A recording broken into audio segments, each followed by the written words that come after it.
Oh,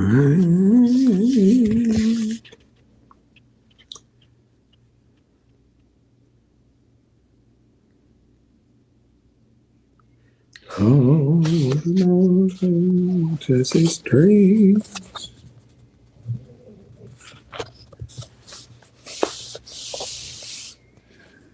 Red-headed stranger.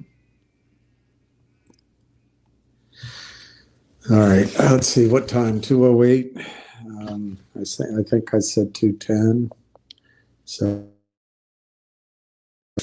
not gonna give you any insight for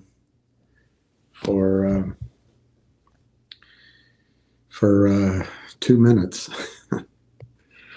just in case people sign on. I will though take the opportunity to. There we go. Sign in to get quotes.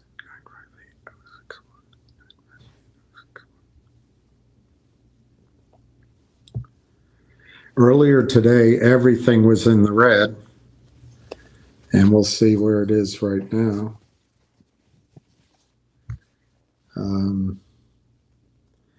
Fingers at 405, so let's talk about that in a second. G-Bucks is down 276, down 38. Railtown is down 2.5 cents to essentially 23 cents, 22.75. NIXX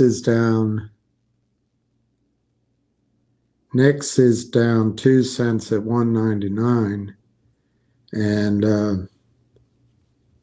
Joe Biden has invasive prostate cancer that just popped up. But remember, truth and Trump are oxymoronic. Truth and Joe Biden, they're golden. They are golden. So let me just point something out about finger motion. This isn't about me, but it's just so next time you have an idea. Finger Friday was attacked, and they slaughtered all the calls out of there, but then they closed it at 404. So that was the Friday of option expiry. I bet some people were shocked to find they owned stock Monday morning. And so the criminals and the margin clerks were all sellers this morning. And I told you, I mean, it didn't go as low as my fantasies, but I told you could put orders in at, I forget, 380, 375, 360, 350. It didn't get down to 350. It didn't get down to 340. But for your orders in, for example, at 360, maybe you bought some.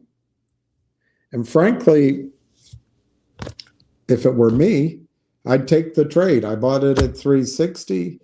It's trading at, get out at 405, make net a commission, make 40 cents a share. And that's, that's a nice trade. But that's when you get an impression that there's going to be outsized pressure on something that's maybe not normal, you can take advantage of it. The volume's pretty high today, 1.2 million. I can't explain that. Railtown is down, and I haven't talked about that for a while, 22.8 to 23. It looks like me one person wanted out, but I'm making a guess on that. If I had to think it through, I bet there's some people pissed off with Finger. I'm tired of waiting, and they just blew it out. Unfortunately, today is a bank holiday in Canada, so the markets are closed in Canada. You could just have some short selling trying to have some fun, but Railtown really trades in Canada. It's RAIL.CN. So that's the anchor. If it goes up, if it goes down, the RLAIF in the over-the-counter markets just trades with it. And so when he's selling today, there wasn't any buying in Canada. There wasn't any selling in Canada. It's closed in Canada. So my opinion, it's a buying opportunity in Railtown. And then Nixie is in the red. It's down 2 cents, 1.99. Are you out of your mind? 1.98 to $2. High 205. Not high volume. Now the I don't really think it's a negative, but with the criminals, anything that happens is a negative. They ask for time to deliver their 10K. And I think from what I read in rules, they have 15 days. So end of the month for their annual report. Is that bad for Nixie? I don't see how. Could it delay things 2 weeks? Perhaps. But I don't know that it interferes with the various items that they've already announced that are moving forward. You've got a new CEO. You've got momentum. I don't know. Maybe it delays things 2 weeks, but I personally don't think so. I think it could still have some beginning this week. And just to put it in context, this is not to say anything negative about Finger. Rather, it's to point out that I don't see a lot of downside in Nixie. Nixie's market cap is right now $30 million. $30 million. The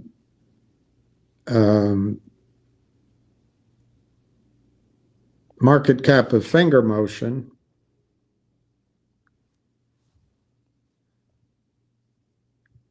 $170 million. So just in broad stroke, I'm not trying to say this is an apple comparison to an apple, but in general, these guys are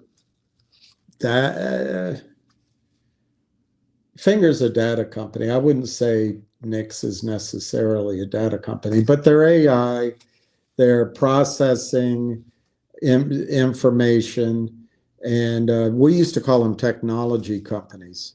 They're kind of in the same bucket, kind of. Well, Finger Motion's revenue for the last 2 years has been $35 million a year.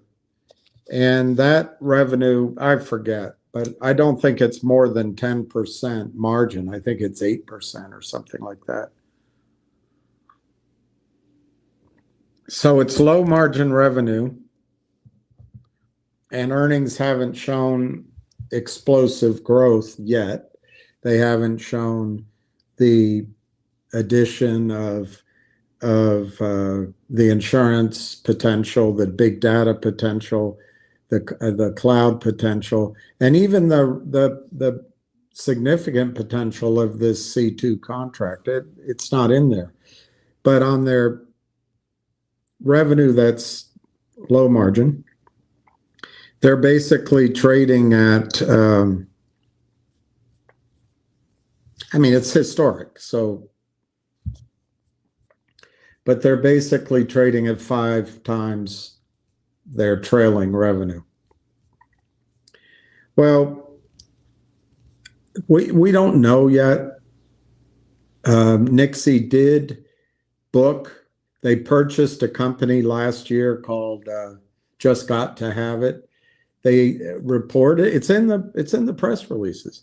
They did 10 million, or estimated to do 10 million for this past year, and 4 million of it is profitable. Well, there's a distinction between Nixie and Finger. There's profit. Well, we'll see. We haven't seen the final numbers, so some of this is speculating. Then they've announced what their goal is and what they're trying to do to become $1 billion company, and their revenue numbers. I don't want to spoil the party, so I won't. I don't want to spoil the party, so let me see what the news. The news is in Nixie, because I say a lot of numbers from all these different companies, and I just want to make sure I get it right. All right, so Nixie 13 days ago announced 1.4 million in April. So if you multiply that times 10, that's 14 million for the year. But in the press release, they said that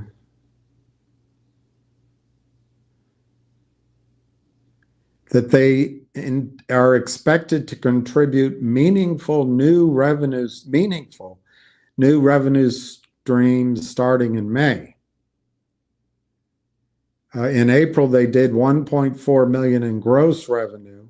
As of May 5, Nixie had already exceeded 800,000 in May revenue, gross. So the company is targeting May 2005 gross revenue run rate in excess of 3 million. So they're expecting to leave May doing 3 million a month in gross revenue. Let's just stop there. Let's not go with any other data. There's other stories of acquisitions and growth. Just with that 3 million a month, that's equivalent to Finger Motion's revenue. Now, the distinction is Finger Motion already did that, and we're looking to see Finger Motion's revenue be much higher this year. But no comparisons are perfect. This is projected for this year, but they're also projecting higher revenues and higher results. So anyway, if we just, for sake of argument, use a judgment call that Finger's revenues are equivalent to Nixie's. Yes, I know it's not quite fair, but Nixie has earnings where Finger doesn't. They both have growth potential.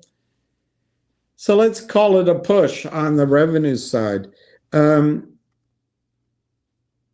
Finger Motion is trading for 170 million. Nixie is trading for 30 million. Nixie has 20 million, well, 18 million shares outstanding. What's the risk in Nixie? Obviously, there's risk in anything. There's execution risk, and there's always risks that somebody runs away with Vault. But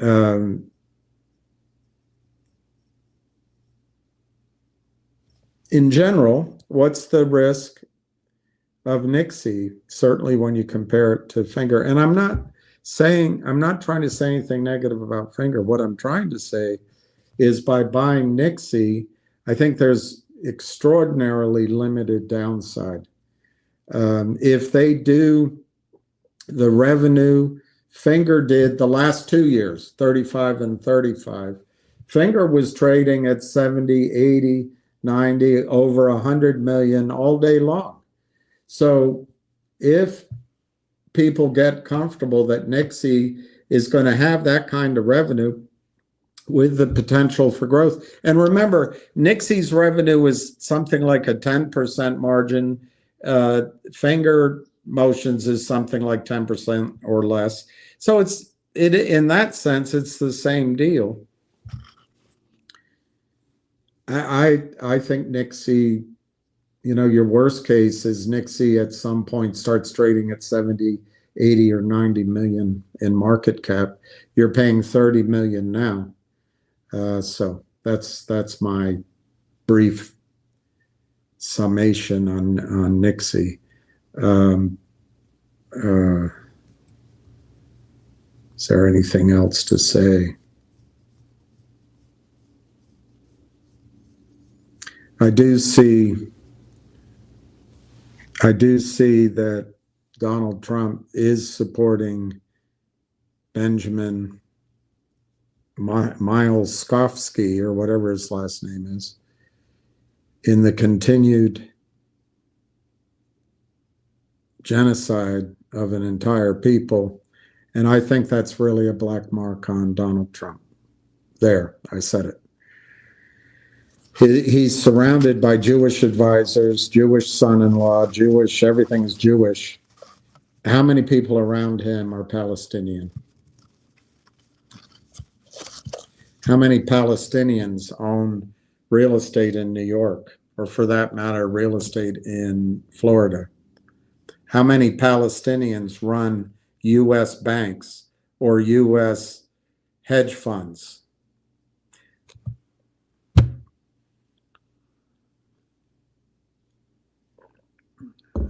Anyway, shame on shame on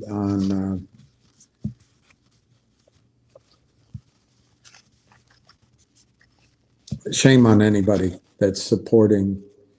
Do you know they're bombing tents? They're bombing tents with children in them. Tents, T-E-N-T-S. They're bombing tents with women and children in them. Palestine doesn't have any bombs. They don't have tanks. They don't have jets.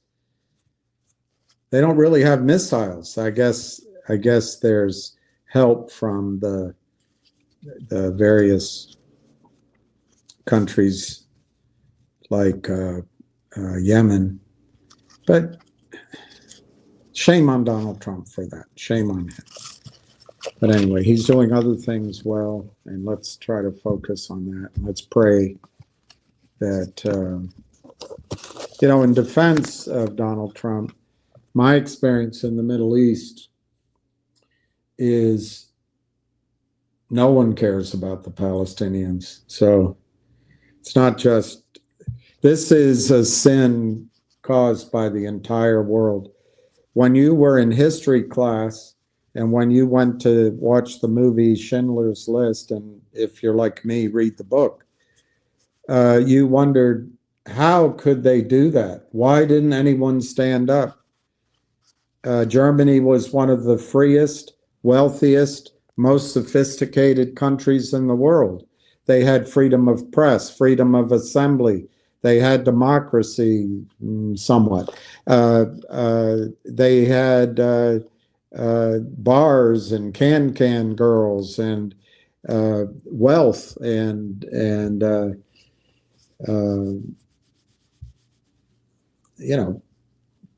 I don't know how they treated Catholics. I know that Hitler slaughtered Catholics too, but it was the home of the Reformation and Martin Luther, and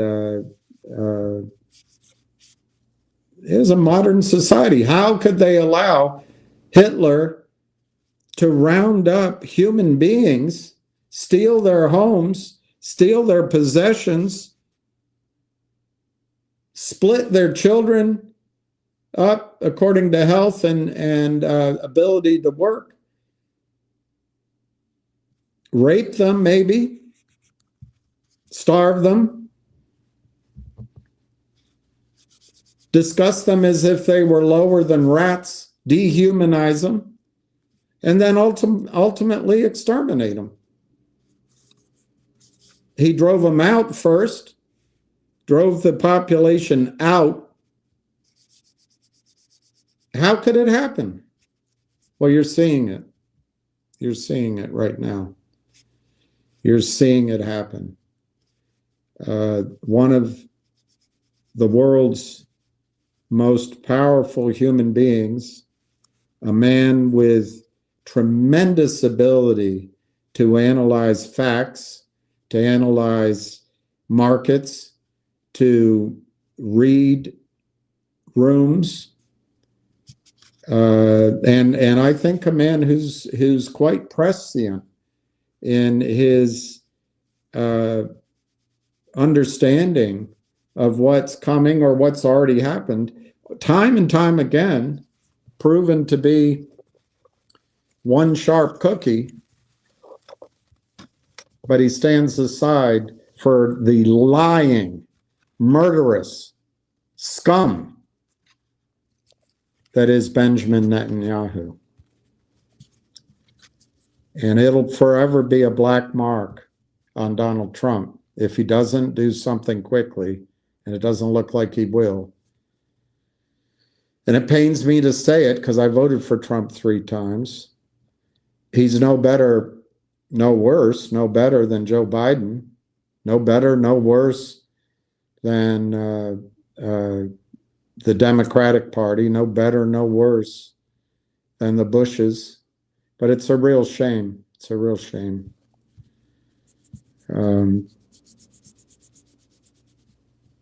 The numbers he gave in his interview, it looks like the people who have been killed number in the hundreds of thousands, because his estimate of the population of Gaza is fewer by at least 200, maybe 300,000 people than what the common estimates were before. And nobody's leaving. There's no boats. There's no jets taking people out. Do you know that Franklin Roosevelt, before he died, offered to accept all Jews in the United States? But the Zionists, that wasn't good enough. That wasn't good enough. I think America has been extraordinarily welcoming to Jews and people of all over the world. Yet for some reason, American Jews in Brooklyn need to move to Israel and bomb the shit out of little children.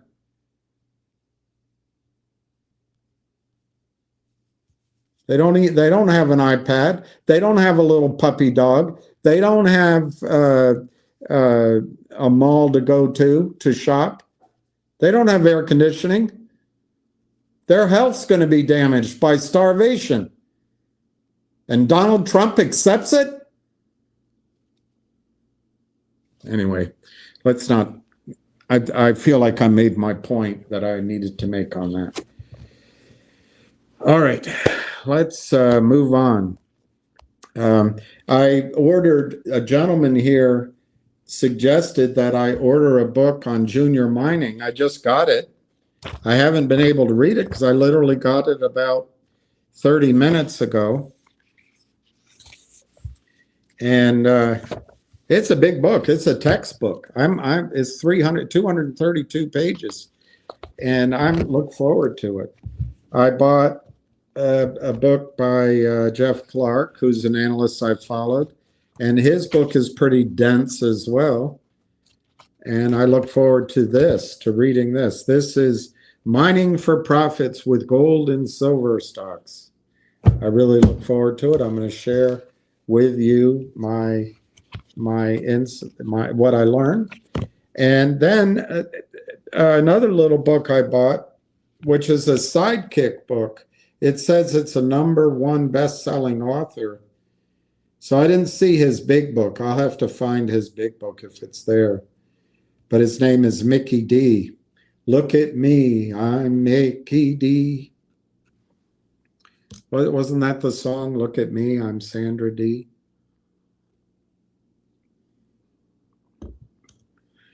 But it's a very interesting title. This book is 5 years old. It says Junior Silver Mining Stocks Ready to Explode, Possible 1,000% Gains.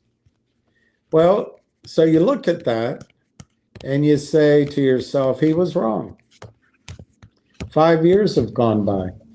This book by David Smith and David Morgan is 8 years old, and you could say they're wrong. 8 years have gone by. Actually, it's 9 years, I think.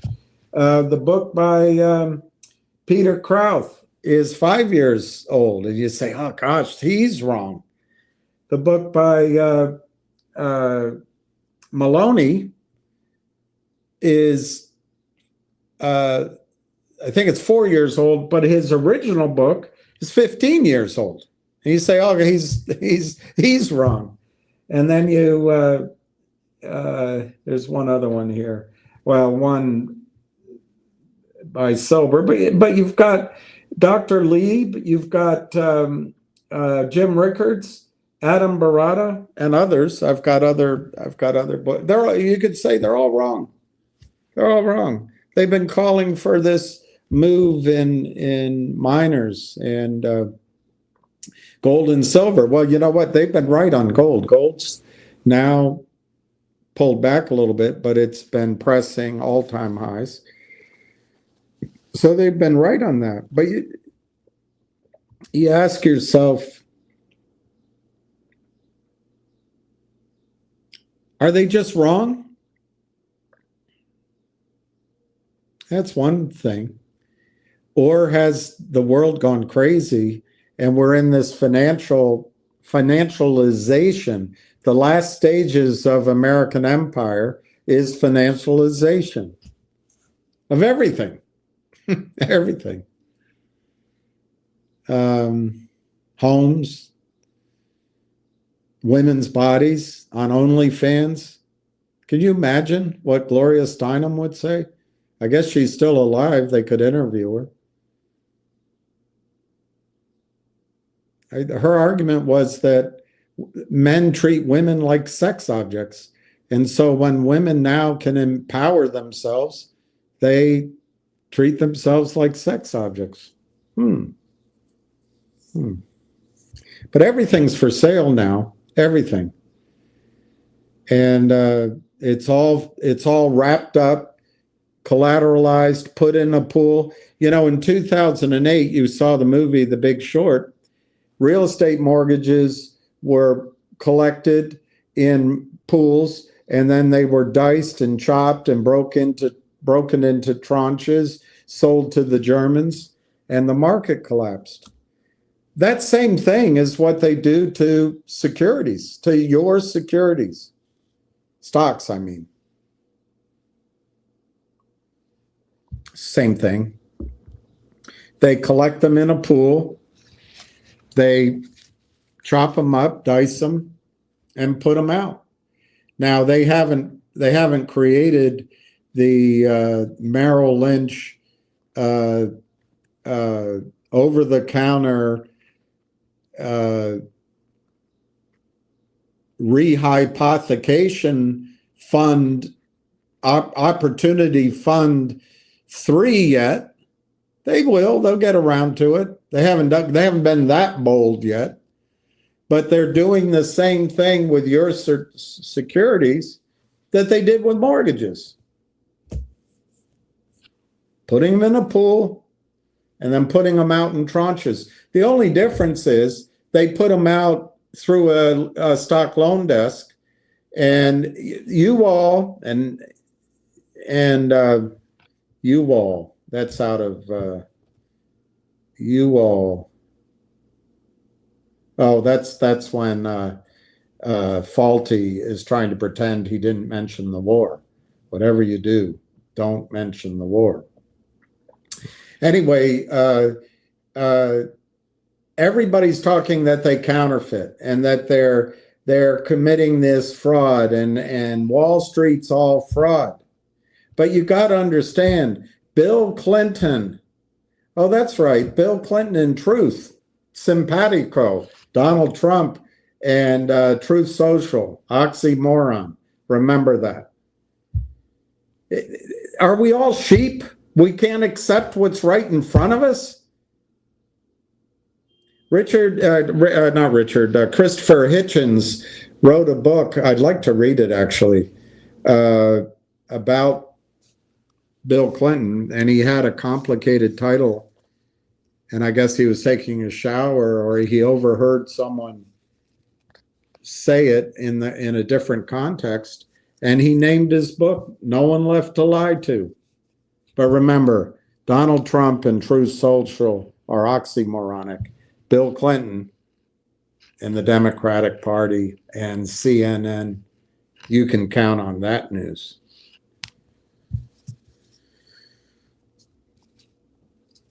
So what Wall Street is doing is they're pooling, just like they pooled your mortgages, they're pooling your securities.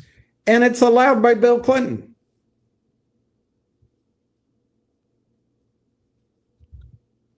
So do I have to read? I'll just read the one. I'm not going to read the whole 8 paragraphs. I'll just read the one sentence.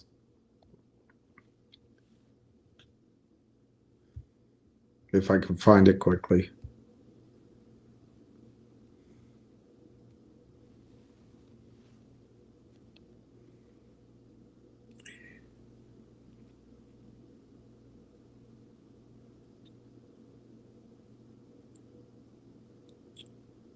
Financial securities are pooled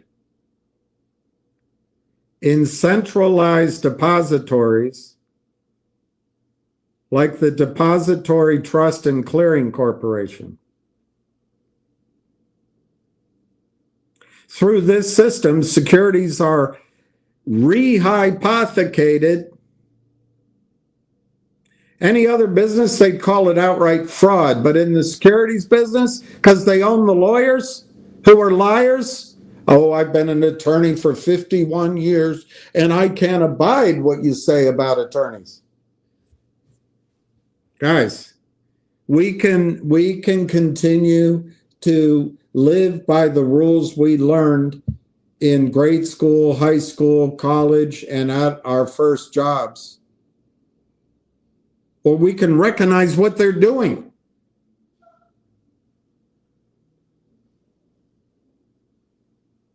Anyway, through this system, securities are rehypothecated multiple times, creating extensive collateral chains. In other words, they're lending out the same house more than once.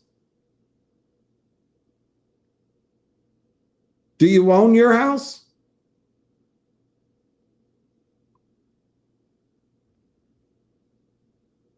There was some shit that went on with my house that I couldn't fathom. They didn't know where the title was.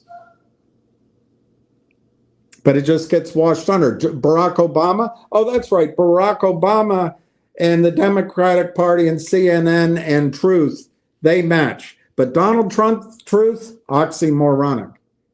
Barack Obama did nothing except gloss over.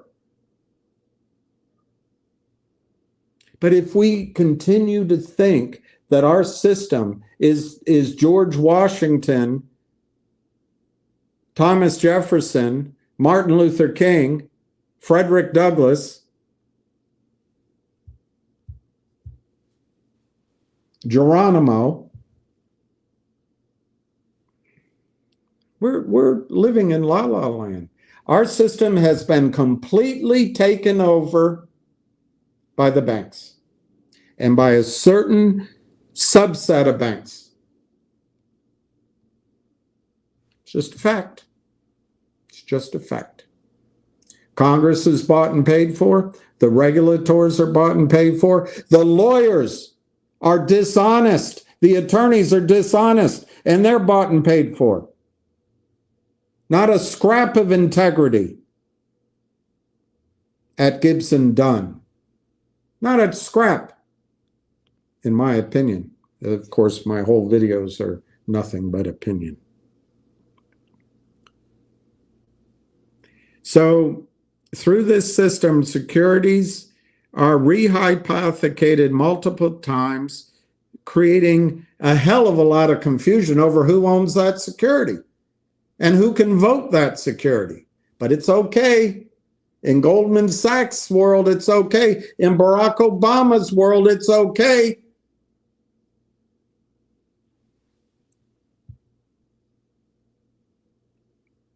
This practice has evolved into a systemic method of leveraging securities for financial gain. For whose effing financial gain? Yours?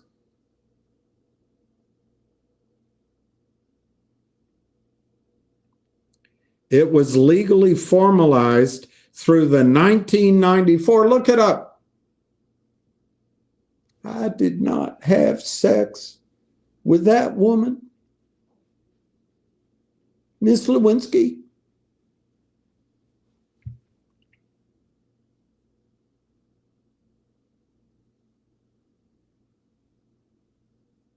Reagan left office in 88. George H.W. Bush left in 92. And your great president, Bill Clinton, CNN, Truth, that's perfect. Bravo. Bravo. What a shame. That man had more charm and more charisma and brains. He could have changed the world. Instead, he was a low-life crook. No, he wasn't. No, he wasn't. Well, look up the Clinton Foundation. Look up Charles Ortel's analysis of the Clinton Foundation. Go down to Haiti, where they raised $10 billion, and see how those black-skinned, brown-skinned human beings were benefited by Bill Clinton. Oh, Trump's a racist. I think it's more racist to raise $10 billion and leave brown-skinned, black-skinned people, dark-skinned people, whatever. I hate quantifying people that way, but to leave people in Haiti in abject poverty while you raise $10 billion. That's not racist. Oh, no. The Clintons. He played saxophone on Arsenio Hall. He's my man. Really? Really? I voted, look, I voted for Clinton twice. I voted for Obama twice.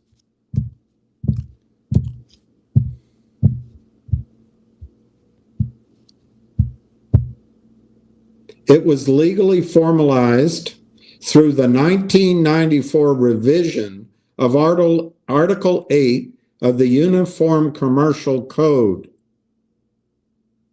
These legal frameworks effectively transferred ownership of securities to banks, depositories, Goldman Sachs, Stevie Cohen, Morgan Stanley, I'm sure is in there, Fidelity.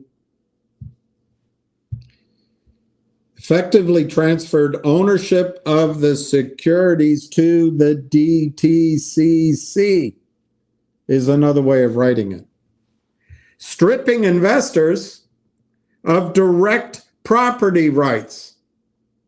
Hey, Bill Clinton, he's a good man. He's a good man. He's truthful. He looks out for people like me. Donald Trump, bad hombre. He mistreated my wife.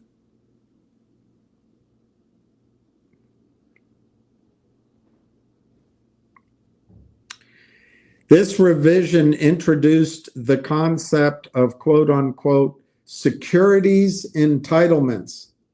So that's what they've done. I'll stop right there. That's what they've done. They've taken your, just like with the mortgages, they've taken your securities, pulled them into their ownership, and then they sliced and diced them into a thing called securities entitlements. But just like Rodney Dangerfield says, when you go to a wedding, there's a guy slicing the roast beef. He can take a half pound of roast beef and cut it into 100 plates full of roast beef. It's, you know, obviously they go back in the kitchen and get more. But he makes a point. You never see that happen. They slice it so finely. Same thing here. They lend out the securities until it's 1-for-1. But then they rehypothecate. The Merrill Lynch Asset Management ETF rehypothecation opportunity plus fund. Hey, they should just come out with one of those.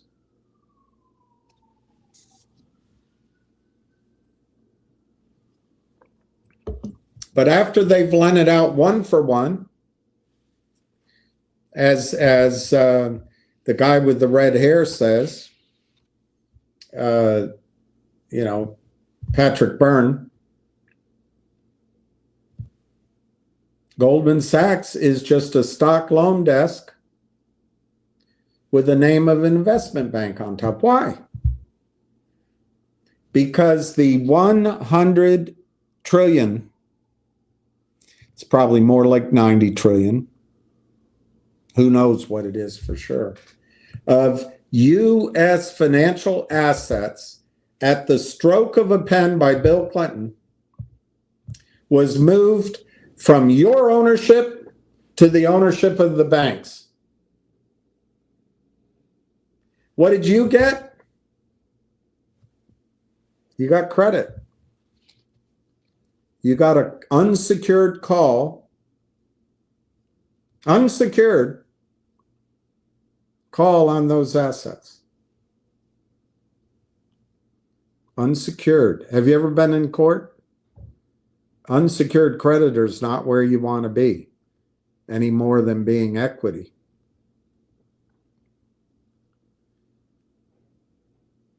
Who's secured? Black, Fink, Schwartz, Oblamovitz, Yanovich, Rubenstein, you name them, they're secured.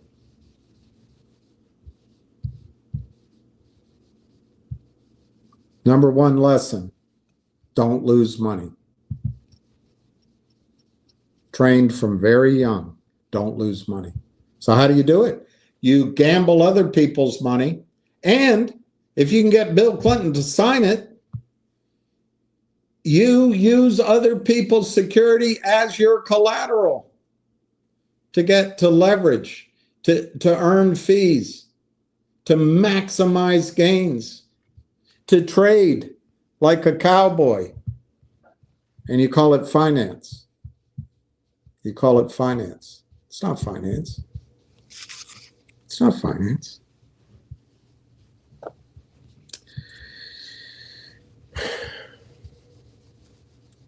The U.S. Federal Reserve acknowledged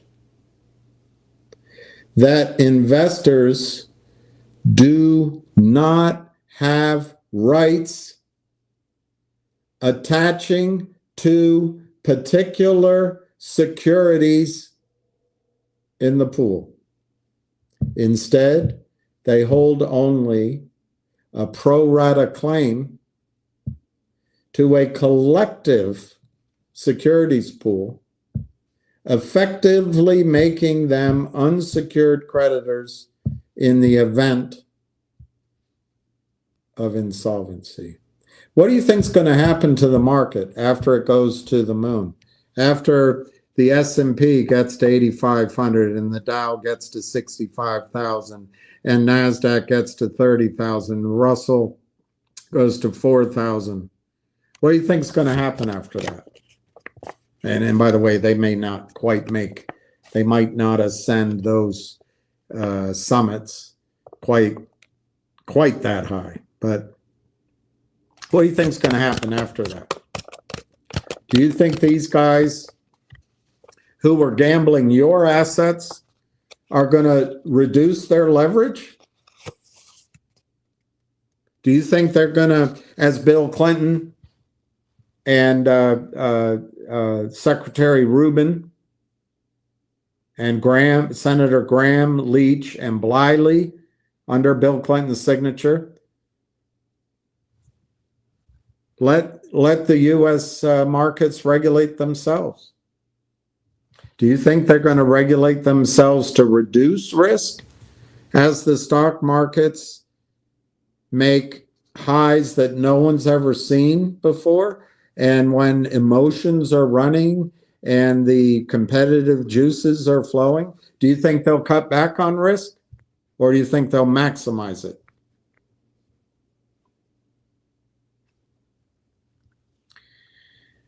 I don't know how to play the market going up. I don't know of an option or index. I don't know how to play it. And besides, I don't have the money. Now the premiums are coming into the calls and into the futures.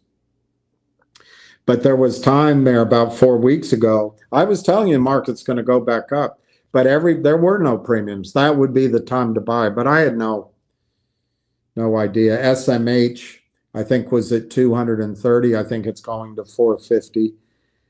Maybe I could have bought calls there. But when the markets get to these massive highs and everybody's talking about how rich they are, I want you to remember one thing.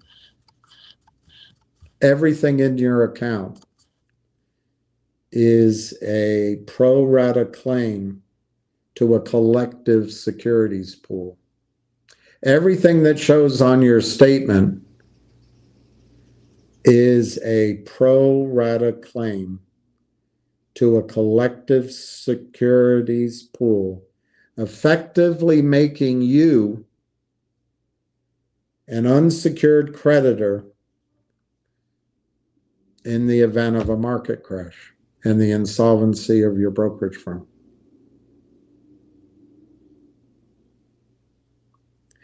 Rather than having outright ownership, you don't have outright ownership. Yeah, but Bill Clinton was a great president. He was truthful. Bill Clinton and truth. That goes together. Donald Trump, Truth Social, that's an oxymoron.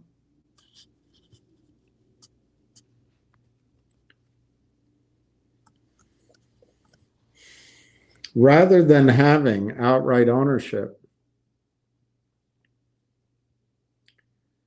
investors are granted a contractual claim.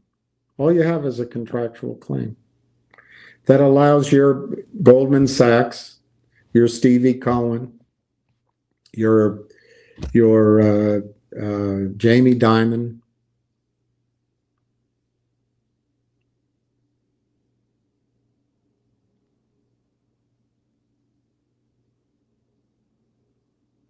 can use your securities to prioritize their interests when they use these assets.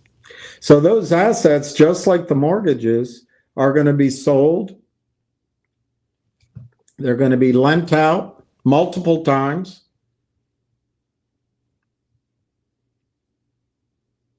And I would imagine that the securities at the DTCC, if the Dow does go to 65,000 or 60,000, I would imagine the securities at the DTCC would be worth over $100 trillion. 100 trillion. You think, wow, we're rich. I'm rich. But you don't own them. You don't own them. They're collateralized for the bank's benefit in derivatives. So what do you think's what's gonna happen after the markets hit those highs and everyone realizes that what will pop the bubble in the market? Is it going to be Lou Bravo? How can you blame a dead man? All right, it won't be Lou Bravo, but who could pop the market up at the top? Is it just going to be slow awareness that this is absurd and it starts to accelerate to the downside? Could it be that that woman who never won an election, who's running Europe now, van der Linden, does she start a war with Russia and missiles fly? Could it be an asteroid, just to take it out of the realm of human experience? Could it be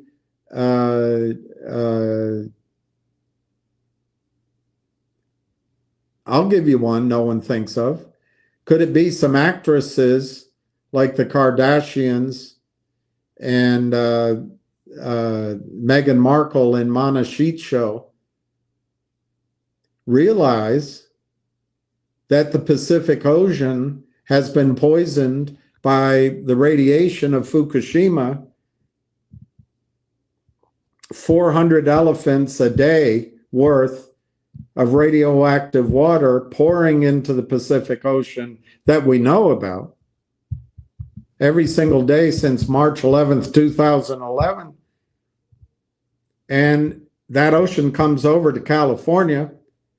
And then when the waves crash on the beach and when the sun evaporates the water and it goes up into the wind and the wind hits the mountain and it rains back down, it gets in the soil, it gets in the wine, it gets in the milk, it gets in the drinking water. What if there's a panic and people want to get the hell off the west coast of the United States and there's a real estate crash? Oh, that's not going to happen. You're right. It's probably not going to happen. What if there's a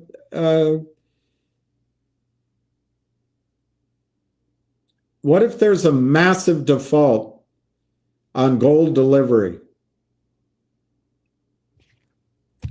What if Saudi Arabia comes out and announces that the further development of their oil fields is going to just be for domestic consumption and future generations? And all those bond geniuses realize that there's not enough growth. There's not enough cheap oil in the world for growth.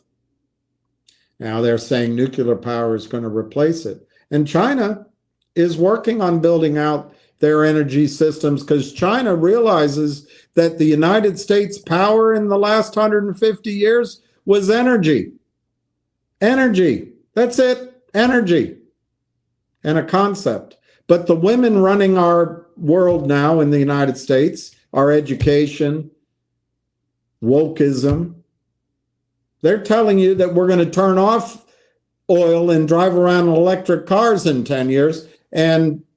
But do we have the power grid to handle that? Do we have the even the nuclear? I hate nuclear power. But do we even have the nuclear power capacity to handle that? No. Because what have we done under George W. Bush and Wolfowitz? We've spent 20, and Clinton, we spent 20 years squandering our wealth, and Donald Trump understands this, bombing the bejesus around darker skinned peoples in the world. Trillions of dollars. China has spent trillions of dollars building up energy. They don't have a huge endowment of oil or coal. So they're building out solar. They're building out nuclear. They're storing oil. And they go around the world, Africa, South America, building economic relationships while we just bomb everybody. Because they don't let women go down the street showing their zorch and wearing blonde hair flowing and their tits hanging out like we do in the West.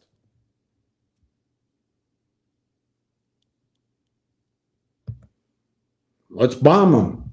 And I was taught when I was younger that if women are in charge, there wouldn't be war. Yet there's Hillary Clinton. We came. We saw. He died. He died with a machine gun up his rectum. And she giggles. Tee.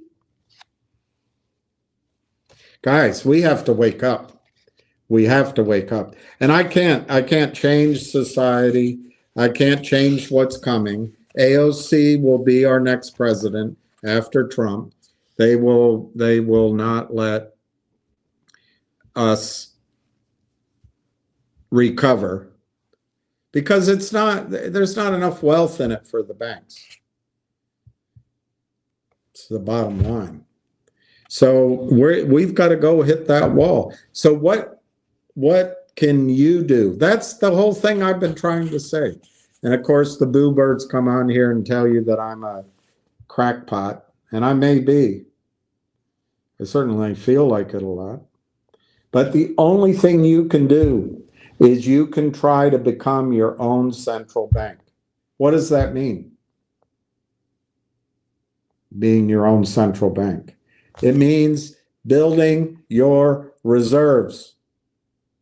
Your reserves should be probably some cash, although we're headed to a cashless world, but maybe the recognizability of the key is to have small bills, because no one's going to make change if they even accept cash. But you got to have some.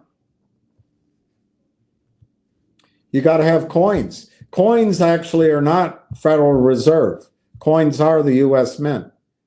And then you've got to have constitutional silver, as John calls it, junk silver, as I call it, but the old coins. You probably have to have some physical silver, physical gold. The problem is it'll get stolen from you. Keep your mouth shut about it.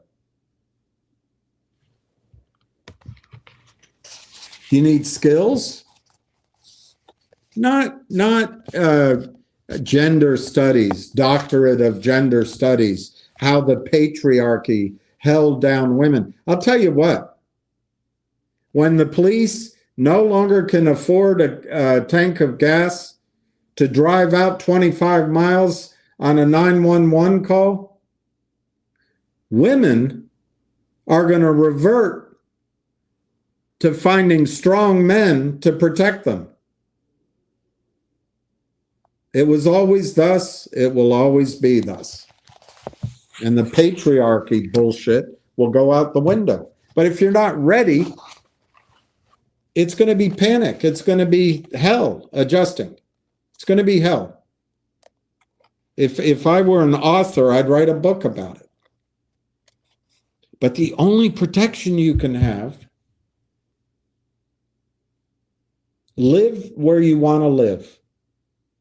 Because we're not going to be as mobile in the future. Live where you want to live. Make sure that you're, as I used to be in my old neighborhood, they used to call me the mayor. I knew everybody. Broke my heart when I had to leave. But try to do that on your own level. Try to know people.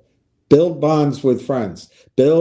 Make sure your family's safe. Have extra rooms. You're not going to be able to protect your house in the suburbs. Probably you may not be able to protect your house in the city. I bought a house close to the White House. I don't have it anymore, so I'm as naked as you are. But you'd figure in a time of crisis, they'd call out the National Guard and there'd be a perimeter.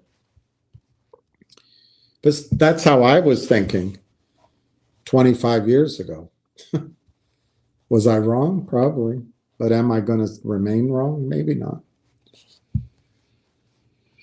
But you need to perhaps live at least in an area with your neighbors that you can be self-sufficient. You can be secure.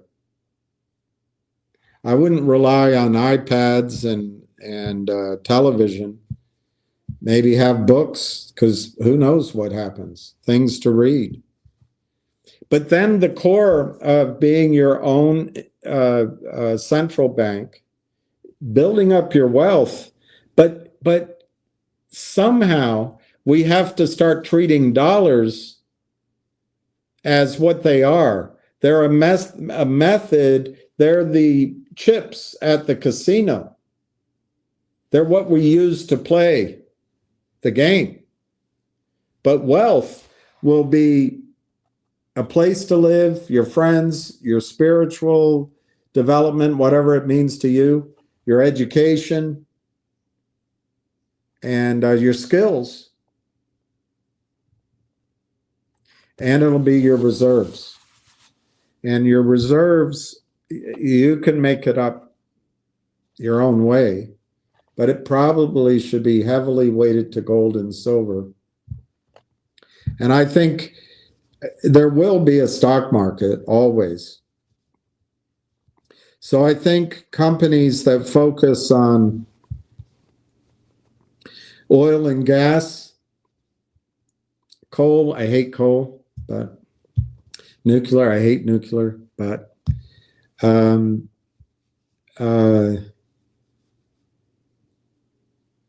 mining, silver, gold, these are going to create wealth for you.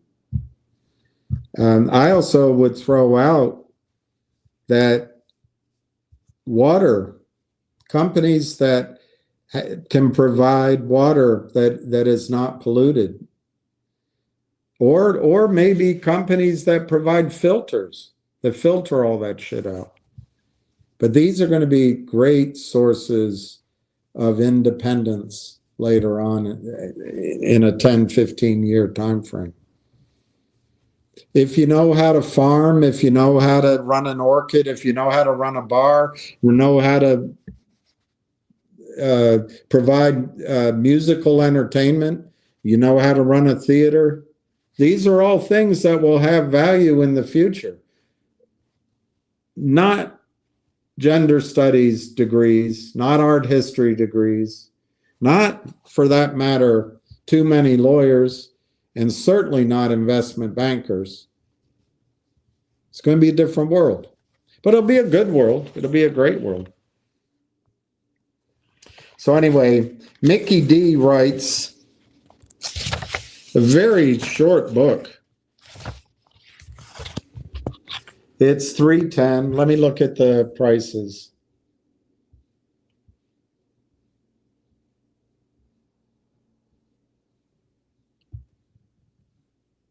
Finger motion is $402, down a penny. The volume, 1,330,000 shares. Nixie down 2 cents, essentially flat. Railtown's recovering slightly. I think it's a screaming buy. I don't think that'll stay there once it starts trading in Canada tomorrow. But I don't know. Anything's, disorder can exist longer than you expect. G-Bucks is down. It's recovering a little bit.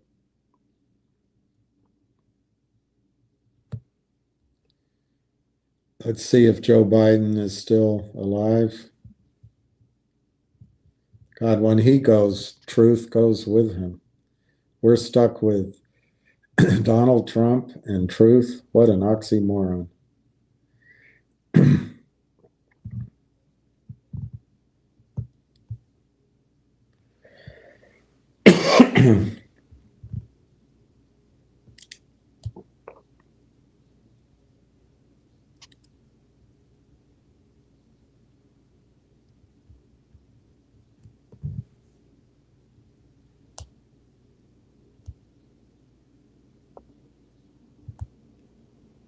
Trump's calling for Zelensky and Putin to use Pope Leo as the mediator.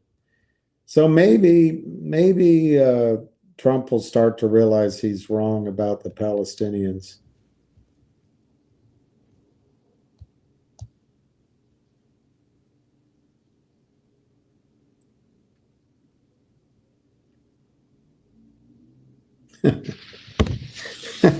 Goldman Sachs, biopharma valuations hit extreme lows. Of course, all the criminals sell the stock.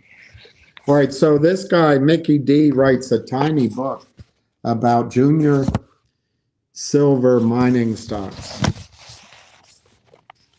And because I try to give you some education every single day, approximately 20 minutes is coming at you. A junior mining corporation is an exploration business searching for gold, silver, uranium, or other precious metals. A junior silver mine is a junior enterprise that mines silver exclusively. Most of these companies are in the phase of development and exploration and are looking for land with a greater chance to uncover large mineral deposits. As an investor, it's important to be able to tell the difference between a legitimate company that's ready to strike it rich, to tell the difference between that and a fly-by-night company. If you can invest in a company before it hits the mother lode,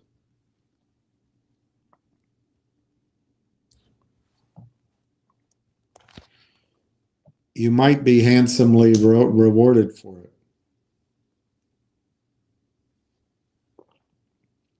Junior mines are commonly known as production stocks.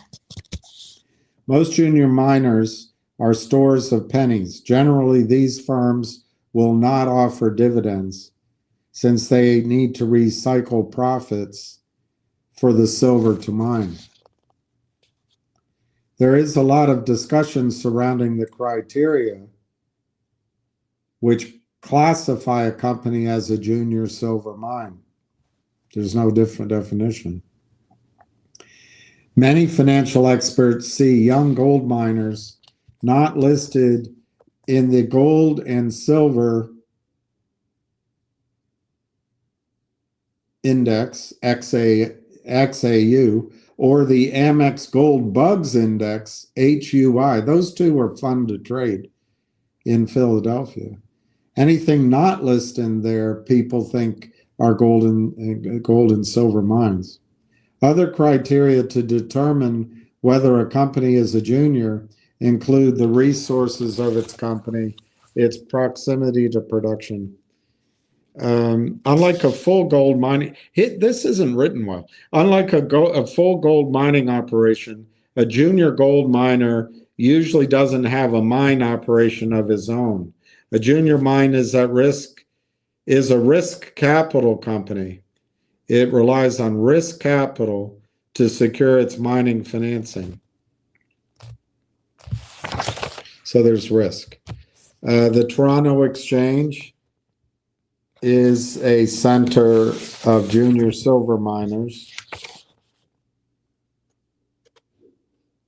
Hundreds of mining companies have listed on the Toronto Stock Exchange and the TSX Venture Exchange.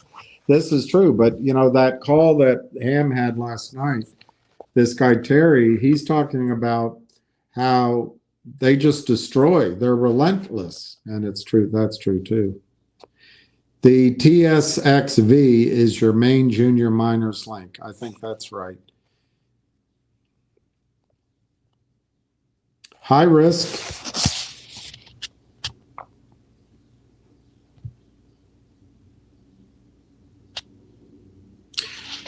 Will silver take the shine off gold? This is written 5 years ago. The timing is more than ideal for investors to put their money in silver, according to many analysts. So is he wrong? Well, I suppose he was 5 years ago. But now, I would argue he's right.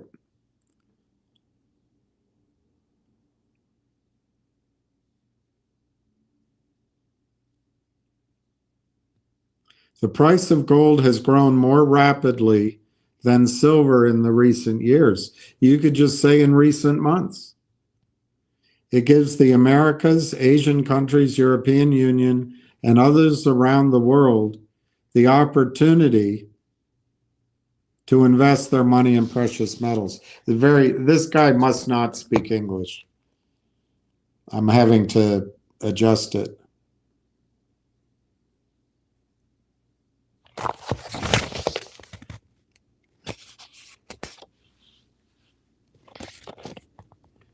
Silver, according to Dimitri Speck out of Munich, silver is becoming attractive today.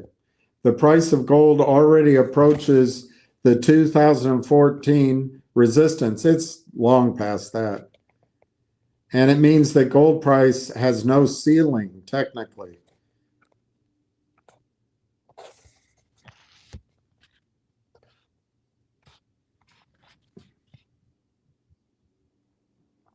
Looking at this over the long term, you will see that silver prices have only been 3 times the level of gold prices in the last 100 years.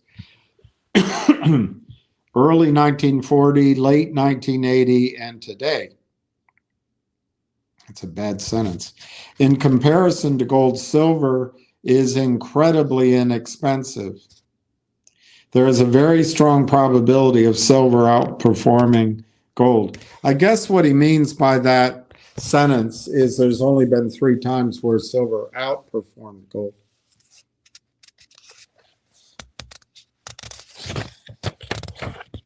All right, let's see if there's anything of value here.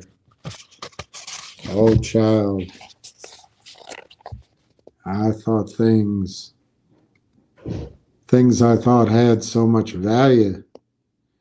They had no value at all without someone to love me. The existence of silver has been known to man since ancient times. In ancient times, silver was more valuable than gold. Because gold is mainly used as coins and ornaments, but silver is also used in making pottery in addition to being used in them. In ancient Egypt, the ratio of gold to silver was 25 to 1. Today, it's around 100 to 1. There's a strange story about a pot made of silver. In the 4th century before Christ, Alexander the Great invaded Persia and India. That's Iran and probably Pakistan. Here, the Greek soldiers contracted a strange intestinal disease and insisted on returning home. The generals were less affected by the disease than the soldiers, although the soldiers also took an equal part in the suffering of the generals also took an equal part in the suffering of the soldiers. Although no reason for this was understood then. 2,000 years later, scientists have now found an explanation. The soldiers ate in tin containers and the generals ate in silver containers. It has been recently discovered that silver dissolves in water to produce colloidal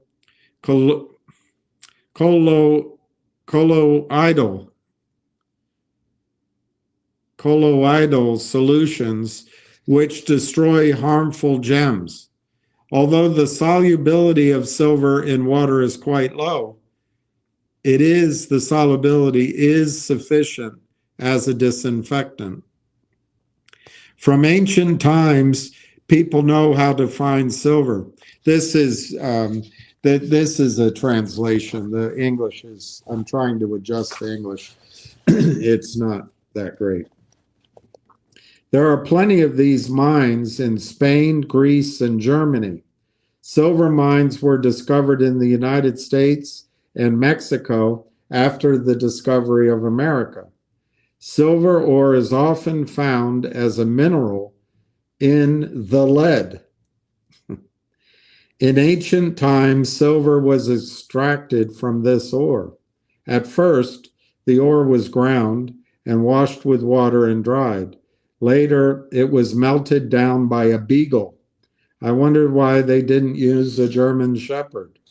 Later, it was melted down by a beagle. The hybrids produced were burned with charcoal. It is safe to say that silver is not oxidized in the presence of air, but lead is almost completely oxidized and produces oxides. Lead oxide has a melting point of 698 degrees Celsius. That's some hot shit. And silver has a melting point of 980 degrees Celsius. Ooh. In this way, almost pure silver could be obtained. However, at present, a more efficient method of refining silver has been invented. Gold as well as silver was used to make money. Even though the price of silver is higher than that of gold, at one time it started declining. I guess he's talking about then. In 184, after Christ,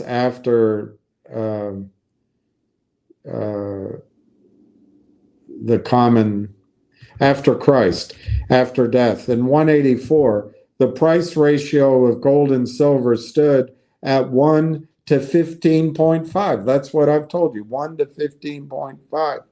The discovery of silver deposits in Australia puts the ratio at 1 to 48. In 1818, the two-dimensional system, the method of determining the value of money using gold and silver together, was discontinued in England. Later, other countries also abandoned this method. The two Russian currencies are the ruble and the kopek. Rupa is associated with the history of their naming. The ruble was used in Kievan, Russia, in the 13th century. It was actually a 200-gram mass cast mold. It was made by casting a large bar of silver. Then it was cut into slices to make coins. The word rubit in Russian means cut into slices. The word kopek came much later. In 1534, a picture of a horseman with a spear was printed on the coin. Kope means spear in Russian. Kopieka comes from there. All right, I've had enough with this English. Crucial things about silver stocks. Let's leave that for later. It's 3:30. Let's see what we can talk about FNGR. What FNGR options would you buy? I think I'd sell FNGR options. I don't think I'd buy any, but let's see what's going on. FNGR's trading at 404. So Benjamin, what's ahead for FNGR? I think June 1, give or take, we're going to get the annual report.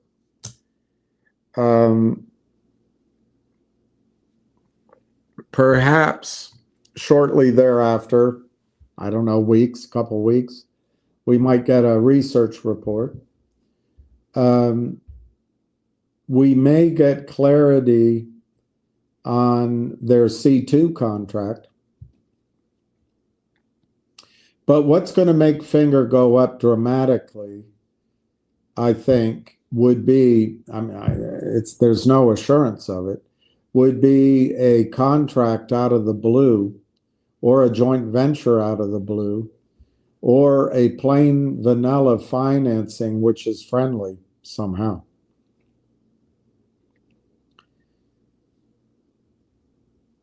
It's my opinion, Benjamin, at risking the wrath of these shills that come on and say I'm a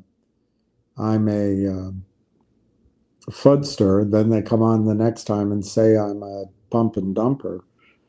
But I think if FNGR Motion doesn't raise a lot of money, I mean a lot, if they just raise a few millions from the exercise of warrants, what that means to me, let's say they raise 5 million, 7 million. If that's all they raise, that means to me that that C2 contract isn't as big as we think.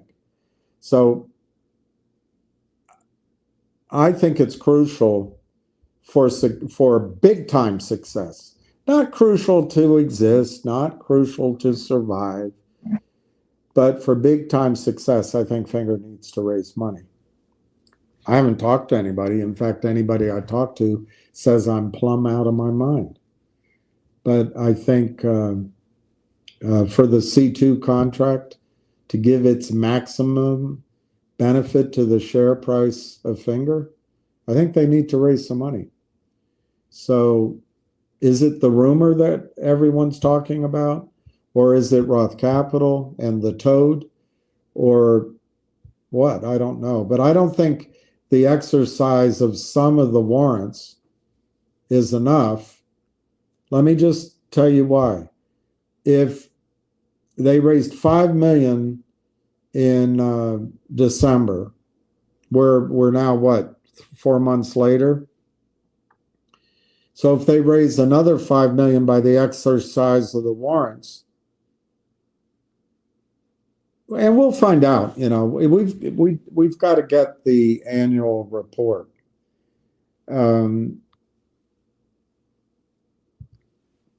I have no basis to figure out what 5 million buys in terms of fulfillment of, as some people in the South, vehicular contracts. I assume that the 5 million they raised in December, they fully spent. But what we don't know is how many vehicles it, what's the word? It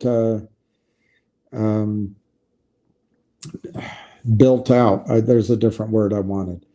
So I assume if they raise 5 million now, it'd just be the same sort of amount that they did in December. And if all they raised is 5 million, I guess you would go on a cycle that when they sold that December group of vehicles, that 5 million could do another 5 million. So you'd be on 2 cycles a year, basically, of 5 million. It doesn't sound all that exciting in terms of making earnings grow. If their profit margin is 40%, I don't know. Do they? I say I don't know what they sell it for.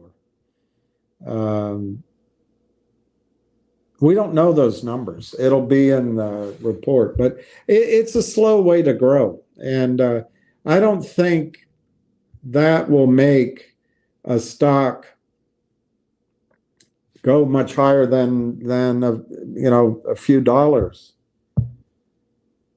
So I really think the company needs to raise capital to accelerate and perform on that C2 contract. If they don't, then maybe the contract's not as big as we know.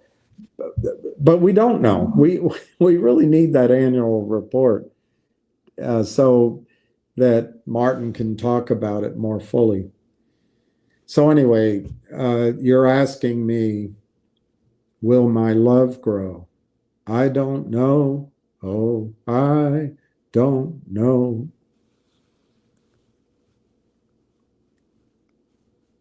If I stick around, it may show. I don't know. So, Benjamin, I see no reason to buy put calls in Finger right now. That's my feeling. Now you may see it because you think there's going to be a short squeeze soon, and you believe that the rumor is coming in like a fast train, and that may be true, and that's a reason to do it. But you're asking me, what would I do? I don't think I would bet on that. It doesn't mean I'm right. No, it doesn't mean I'm right. But if you wanted to buy options on Finger, the June, God, it's ridiculous. It's too expensive. To buy the 550s, you pay 70 cents. It's just too expensive for June. I would treat it as a trade I've missed. I would sell those. I can't get a quote here on the 6s or the 7s. My screen just goes up to 550. But man, if I had 10,000 shares of Finger right now, what's wrong with selling the 6s for 60 cents? You bring in $6 grand, you got to wait 4 weeks. The risk is it goes up. But I would, if you wanted to go to the sevens, it's probably you get 30 cents, 40 cents. I can't see it here. So that's how I'd be looking at Finger. I'd be looking to sell calls, not to buy them. I think you're going to have a period now where Finger, all the excitement kind of calms down. Why do I say that? Let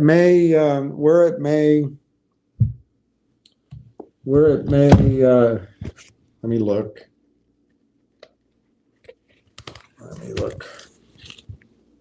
June.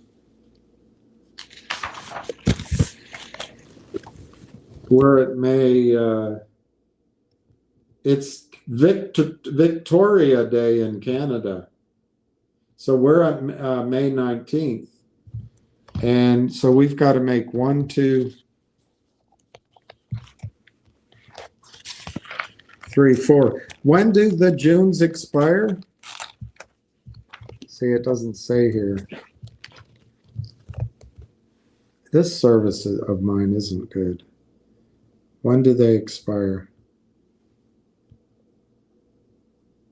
June 25 calls. It doesn't say when they expire.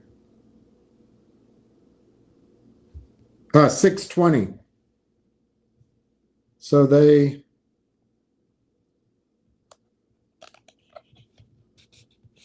expire the 20th. Okay.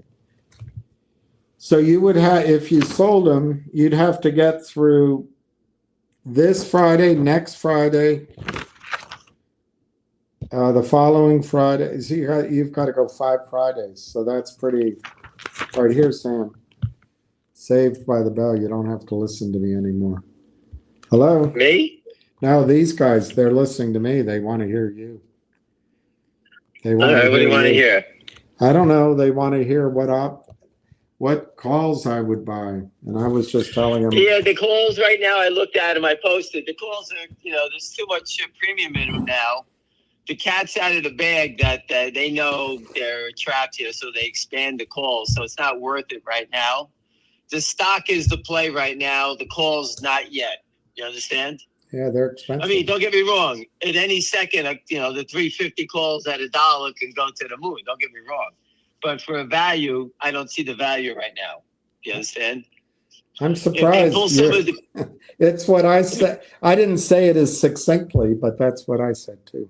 Yeah, it's just not. You guys got to let him give up on it a little bit. We want the option market maker to put his arms down again. Then we punch him in the face.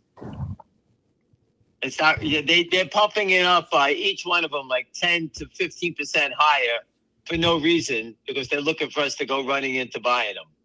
And all it does is just giving them more money to make if it does go bust. And we're sitting there saying, we don't want that. We got 30. This is a big option expiration. It's like 30-something days, William. I know, it's 5 weeks. I just counted it out before you dialed in. It's a long expiration. So if they're going to try to hold it down, which, listen, by me saying don't chase it, we take the premium out of those calls ourselves, right? To understand, because there's no volatility.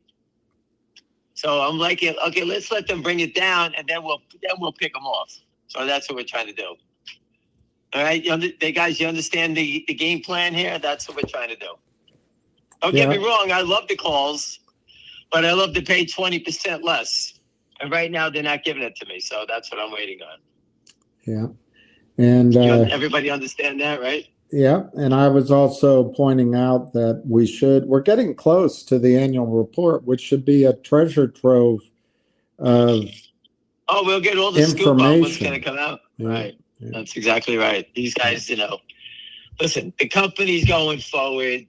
I still don't understand what happens to the Roth report. It's unbelievable. I don't know what happened. Maybe they're holding it back because there's something going on. I don't know. I don't know. Maybe they know. Listen, they're in communication with the company.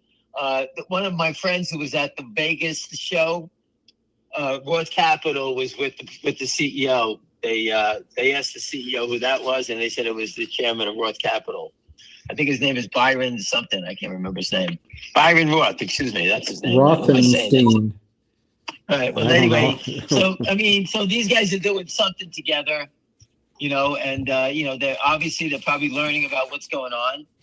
And some gentleman put up, the combination of Alibaba. These guys have been working together for a while on other things. So again, we have to have patience. I know none of us do. That's why we're not doctors. We have no patience. I got the whole thing. That was the old line on Wall Street. But we just have to wait. We have to wait. Companies can't do deals in a second. I don't know what they're doing. Is it a revenue deal? Is it this? Is that? Are they buying a stake in the company? Can they get it done? I don't. There's 100 things that can happen, but it takes time. There's just nothing you can do about it. If you were ever involved in a public company, you would know that. So that's how it works. But again, they push the stock down. We're trying to buy it, William. My friends, I bought 225,000 with my friends today, right? We were trying to pay $4 for it. They won't even let us pay $4. It popped above $4 a little while ago. I don't know where it is now. But they just keep trying to hold it down. We're trying to pay $3.95. Yeah, we tried to pay $4.25 for it. They won't even let us take it up. And we told them we wanted to pay $4.25. How's that one? If you heard that we wanted to pay $4.25, why wouldn't you let us sell it? Why wouldn't you let it go to $4.25 and plug us there? They won't even let it. That's, if that kind of order came across, if that were my client and I called down to the desk $4.25, I forget who ran our desk, Tom, I think his name was, he'd say, well, put it across at $4.25. You don't have to book any commission. The client wouldn't see any commission, and he'd probably give me half of that, an eighth. Yeah, well, that's if they crossed it. So, they can't. Yeah. These are orders coming from different people, different brokerage firms, so they couldn't do it. Yeah. I got, there's 5 guys buying it, 50s and 25s at a clip, and they won't even let it trade up. If they let it trade to 4, then they try to push it down. It went to 408, push it back down. And I'm looking at it. Every time an order is filled, they push it back down. Every time we go to buy it, they let it up, and then they push it back down. And I'm looking at it, say, instead of selling it at $4, let it run to $4.25. They don't even care that they don't even make the 25-cent more. It's all a head game, just trying to show you that the stock is not up on the day. That's all they're doing. That's it. Nothing else. Have you given any consideration, asking me, but I'm asking you because I don't know, to the cost to borrow of Finger? Oh, to the real short? Yeah. He's getting slaughtered. Yeah. Slaughtered. I'm being conservative. That guy's $1.16 average. I'm being conservative. He's down to $1. Wall Street is sitting there saying, you want to borrow the shares? You got to pay us. What's he going to do? They changed the rates on them. It's not like it's locked in. Oh, you're going to pay this rate. No, it goes up. We want our shares back. You want to borrow them? It's now going to be 300%. What's he going to say? There's nothing to say. They control the whole game, not him. So when they call in the stock and say, hey, we want our shares to be returned, they have to buy back the stock and return it. Or they renegotiate a higher rate.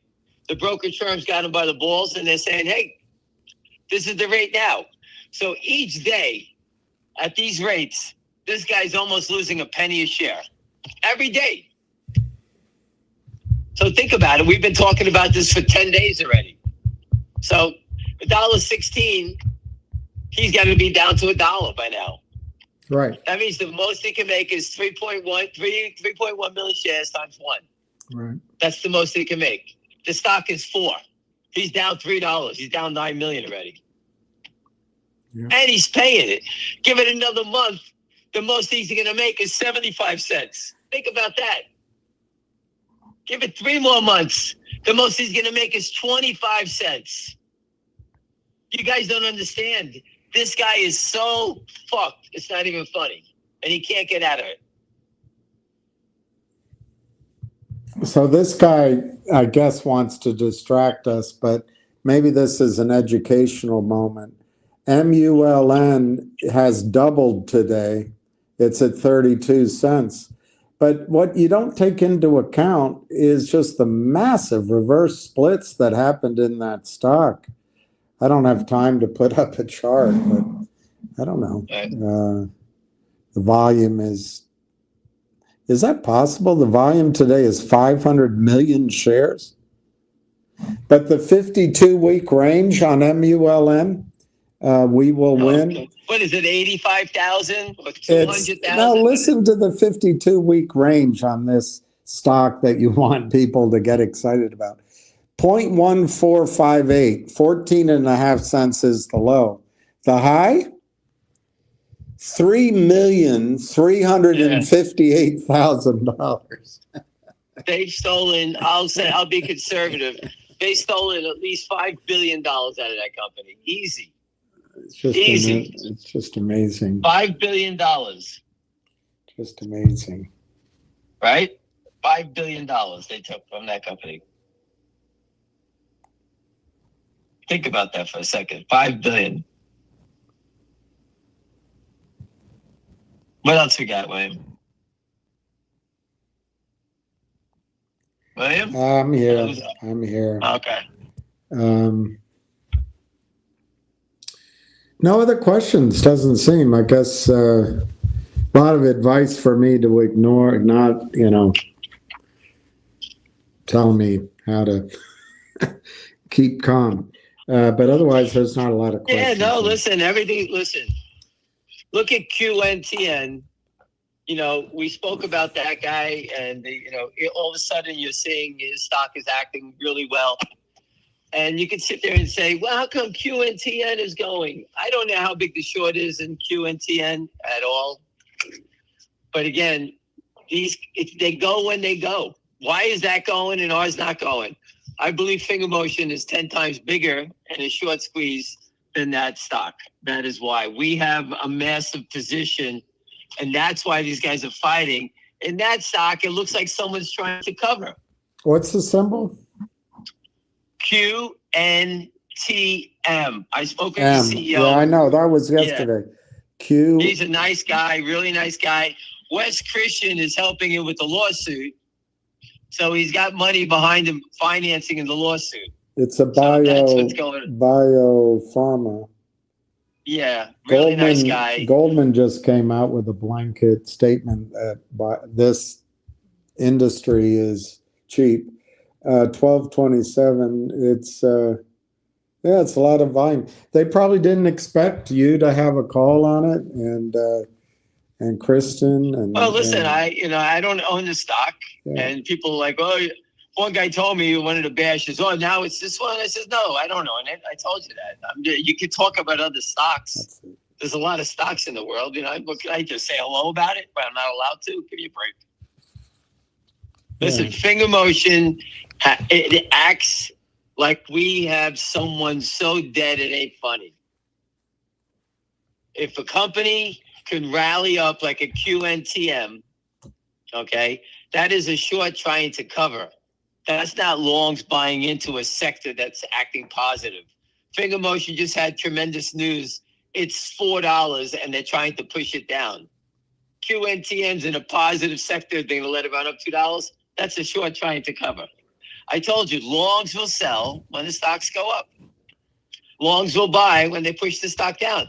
The volatility is always pushing it down. That's why I keep trying to take the volatility out of the stock. And you can see they keep trying to put it into it by trying to smash it down. And so it's childish to keep watching this stuff. The whole reason I left Wall Street. Where's my dividend? I haven't received my anyway. That one guy listen, people asking about the dividend. Any dividends that you're getting, okay, they mean shit to you. It's a piece of shit. It's there to expose the short, not to get you rich. So get over it already. That's not what it's about. It's about forcing the issue. People that are short have to deliver the dividend. That's it. No one's giving you these dividends that are worth $1 zillion. Okay, so get over that already. I tried to tell the CEO of QNTM that he should give out the proceeds of the lawsuit, a percentage of the lawsuit. So let's say he gives out 30%. 30%, he's going after them for $700 million. Was that $240 million? So he divides that by the shares and he gives it out to everybody. No one knows whether it's going to be a $5 dividend, a $50 dividend, a $1 dividend. And the shorts will have to deliver that dividend to people. But the CEO, I haven't seen him do anything yet about it, but I told him how to do it. Because that's a special situation. And if he's gonna succeed here, I can get Wes Christian to come and do finger motion then. All right. I don't know how QNTN got Wes to do it and finance it. Wes was in Japan, and when he comes back, we'll get him on a call and we'll go from there. But until then, we got to wait. All right. But you understand how each dividend could be different? Yeah. But are they not doing the dividend, or it's just on their agenda? They just got to get through a couple of things. Who's first. that? Which Finger. Oh, they just pull up the CEO's last couple of videos. He said absolutely they're doing the dividend.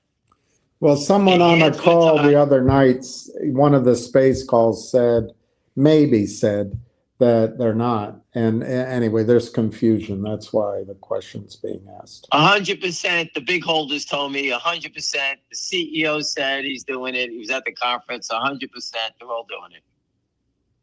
Yeah.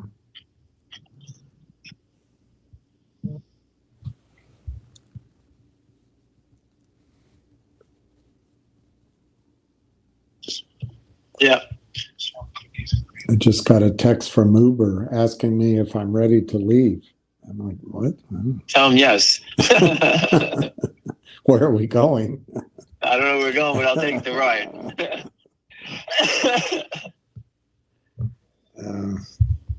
What else you got, William? That's it. That's it. There aren't really any. They're trapped. They're trapped. They can't get out. They're trapped like rats. They can't get out. They're trapped because people are bashing me all of a sudden. Why would anyone be angry that we're buying a stock? I don't understand it. If you're short, you should be thrilled about it. They're just basically ranting. The company's a piece of shit. You're a scumbag. You're this, you're that. You got the wrong guy. Okay, I don't care.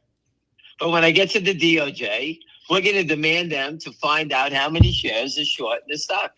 Yeah. And who's behind it. That's it. And I'm going to give them the proof on it. I will help out the MMTL people, but we can't make any money with it. We can't make any money with it. So I'm trying to make us money, and then we can go, expose MMTLP. But we all need to make our money first. So that's why that makes sense. I'm going for the stock that can pay us back. Yeah. What these guys are just, it's just ridiculous what they keep trying to do every day. Yeah. I got a kick out of it. The market was getting crushed, and the only stocks that are getting hurt are companies that have short squeeze potential. I guess we have something to do with the debt, right? GameStop, DJT, Finger Motion, knock those stocks down. Let's take back companies that actually the U.S. debt affects, but no, we'll take them up, all right, and we'll knock these stocks down. It is an interesting question. If you're a central bank or an insurance company and you have to own AAA debt, you can't own U.S. debt anymore. It's interesting. So the market sold off big this morning, and they took back all the stocks that actually get affected by that. And the stocks have nothing to do with the U.S. debt, zero. Right. Let's sell those down. Let's sell these down. Right. It's remarkable. One of the things I always get a kick out of is this wolf.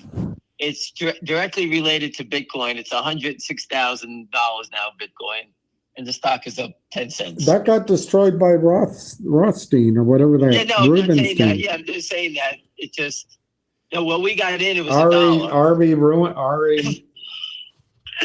No, it was Yorkville. Yeah, but isn't he on the board of Yorkville? I guess. I've got it confused, maybe. It's hard to keep it all straight. I'm just saying that Bitcoin went from $16,000 when I first heard it. When I met the people at Wolf, it went to 106,000.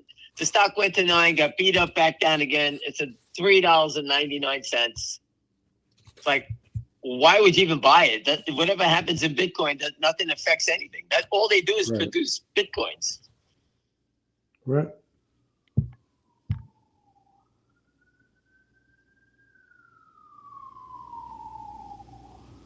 Nothing else. That's it, William. Well, one question is. I'm gonna have a call with that guy Malone, the money manager, the wealth manager. He needs more clients.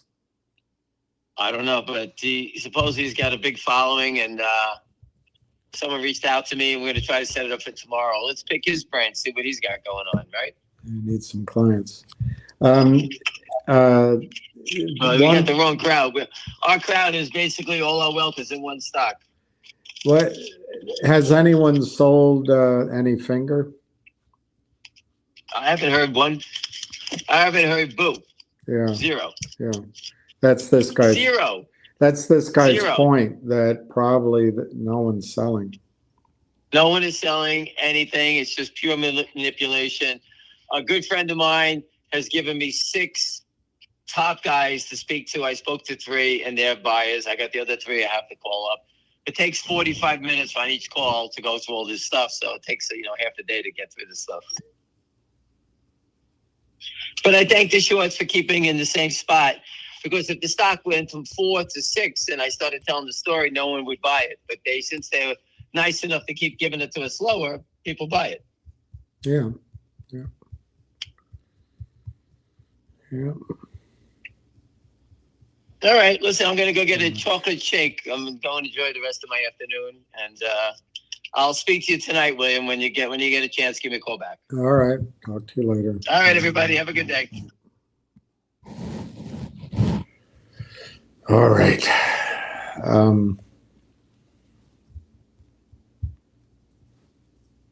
No, Logic's not delisted. It's just,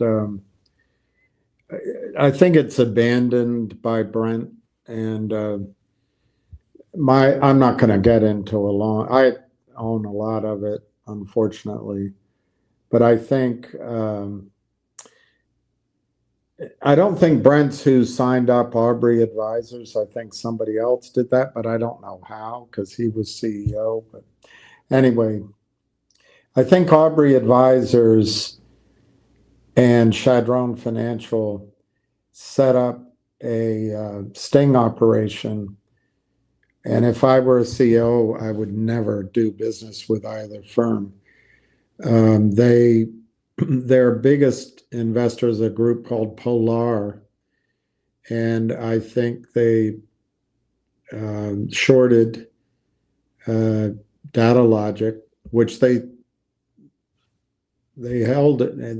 They got a valuation at $10 or $11 a share, held that for over a year. Anyway, I think they did it intentionally. They stole the entire market cap of Data Logic. I got in a lot of trouble with people who didn't, I guess on one hand, believe I had proof, and on the other hand, didn't want to hear my prediction, which was, in anger, I said, that stock's going to a penny. And then Logic basically became a shell. And Brent used a lot of his hard work over the years to create a lot of deal flow to come into Logic. I think that deal flow's gone to Nixie, frankly. Certainly the energy and the investors have gone to Nixie, not Logic. And the American Exchange guy, who I like, I think he's honest, he had really strong information that after the de-SPACing of DLQ, that Logic's outstanding shares would have been in the 75 million range. It might have been a little bit higher than that, just partly because the arithmetic will be easier. But in fact, when Brent came out of the de-SPAC, the number of shares in Logic were something like 150 million shares, so double what was anticipated. And then Brent needed to raise more money, and it went to 300 million. And roughly, I'm using rough numbers. But what happened with Aubrey Advisors and Chadron and the lawyers, the attorneys associated with it, they stole the market cap, but they destroyed the de-SPAC process, destroyed collective audience. So it was all hands on deck, including Brent and the one or two people that worked at Logic. Were all focused on it was a shock to the system, and that's where the emergency was. So Logic fell out of being a clean shell. They needed to raise money to get back in compliance with being a reporting and clean shell. They issued more stock, and then it happened again. They issued more stock, and then finally, what Brent did in his, I'm not Freud, I'm not Schopenhauer, whatever the guy's name is. I'm not a shrink. I can't figure it out. But Brent, in his lifetime, has signed at least 4 really shitty deals that destroy the market. He works hard. He's like Sisyphus. He gets the rock almost to the top, and then he signs a deal with a crook, and it comes rolling down over him. I can't figure out that psychological need to destroy all of the work he did. But that's my assessment of what happened with Logic, because instead, you can go look at the news stories. Instead of reverse splitting 7 companies into Logic, Brent decided to reverse split one. It's called something like MedImmune Labs or something like that. It's in the news. And so that guy, Israeli apparently, I don't know if he's Israeli. He speaks Russian, German, and Hebrew, and I guess English. I tend to think anybody speaking Hebrew is Israeli. Nobody else speaks it. But that guy started MedImmune Labs the exact same date, at least according to the information that I Googled. He started at the same date as Aubrey Advisors and Chadron sponsored Data Logic, which became Collective Audience. So my opinion, Brent sold the company to the crooks. That's my opinion. And we're going to get zero. I haven't spoken to the American Stock Exchange he was furious at me for my emails to Collective Audience as a group, calling out what I saw. And then he wrote an email to everybody, basically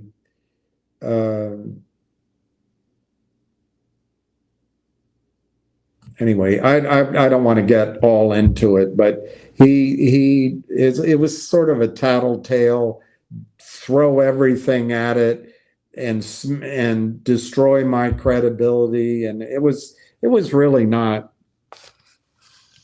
I didn't find it nice. So I wrote an email back to everyone.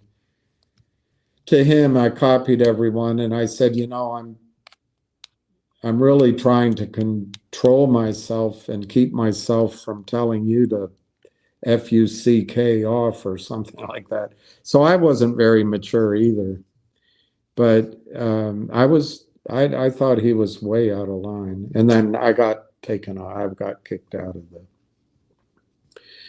loop. But his viewpoint, as it was expressed to me, or at least as I understood it, I don't want to speak for him. His viewpoint is that this kind of selling by computers, using computers, algorithms, it's okay, it's legal. There's systems in place. And my view is it's not legal, but he says they're good clients. It's business. They locate the shares. So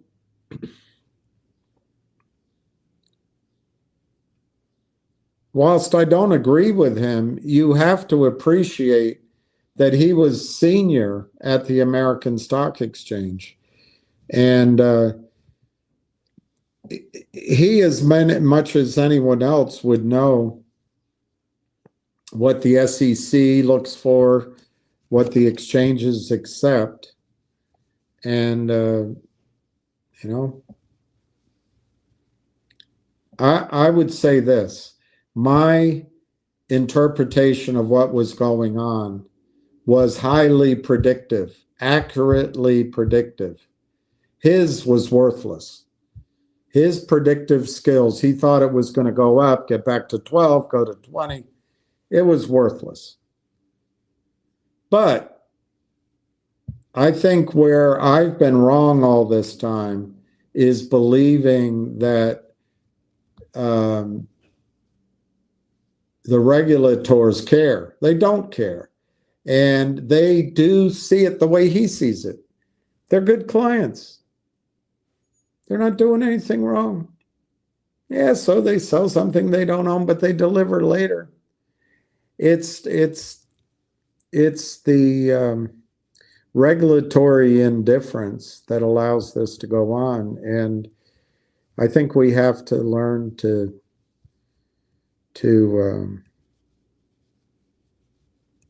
act within that. But logic still exists, and it's my understanding from many people, not just one, that the alternative view to mine is this MedImmune Labs is, one of the greatest opportunities out there, and that they're gonna get on the NASDAQ. They're obviously gonna have to reverse split. I think it's gonna at least be 100-to-1 to get on the NASDAQ, but I bet it'll be the mother of all reverse mergers, reverse splits, which will bail out the criminals, Aubrey Advisors, Shadron Financial, and Polar, and their attorneys. They'll get bailed out. So I think that Brent sold the company to the criminals. Should he have known better? I think so. Did he do it on purpose? No. Was he naive? Probably. But I think he sold the company to the criminals. It's my opinion. Am I right? I could be wrong. Maybe this guy is the best person to have sold the company to. But he's going to go on NASDAQ. He's going to do a reverse split. And I think the criminals will come and drive it back down. And I think Logic, which is by number of shares, it's my largest position. I think Logic is worthless and will remain worthless. If somehow in the reverse merger, the stock trades up for a while and it has liquidity, it'll be pennies. I personally think you take advantage of it and get out. Now, just to give you the other side of it, from more than one person, they believe the stock can go to 20 cents, maybe more, with this MetaMune Labs. I don't think so, but we'll play it out. We'll see what the news is. We'll see if this new CEO actually does a good job, and maybe it gets to 20 cents. Like I say, I don't expect it, but others do. Others think it can get to 20 cents. So you have 20 cents, and then you have the collective audience shares. And I think Peter Boards, I've heard one guy tell me Boards was in on the whole thing, and maybe he was in on it with because the guy, Chuck E. Cheese over at the over-the-counter markets. I don't know. My read on Boards is that he was open to learning about what the criminals were doing. He was highly skeptical, but I think he's tried very hard. I don't think he was the one that engaged Aubrey Advisors. So I think he's actually tried really hard to not hurt the company too much, bring in a team. And I'm actually persuaded that Peter Boards is doing the best he can, and he might be able to do the job to get it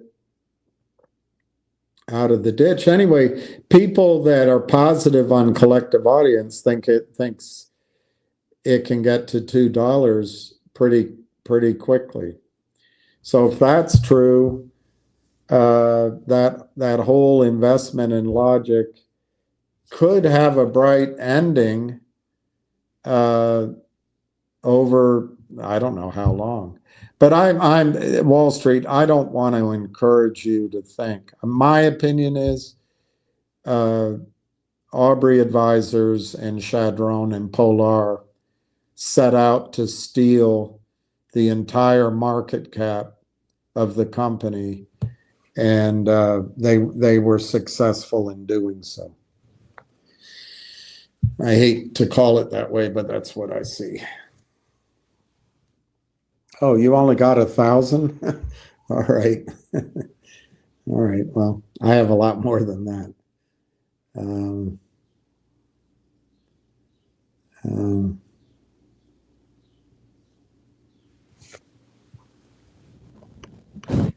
Jeffrey Terman is Swiss. Is he Jewish? I have no idea.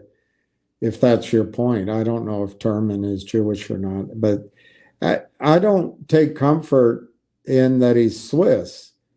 That kind of international access to international banking, to me, is at least a red flag about selling stock that doesn't exist. And if you sell stock from Europe into the United States markets, number one, there's no record keeping. Number two, there's no enforcement. And number three, you can destroy. I mean, look at all the companies. So I don't know Jeffrey Tierman. I don't know if he's Jewish or what. But I'm not comforted by the fact that he's Swiss. And I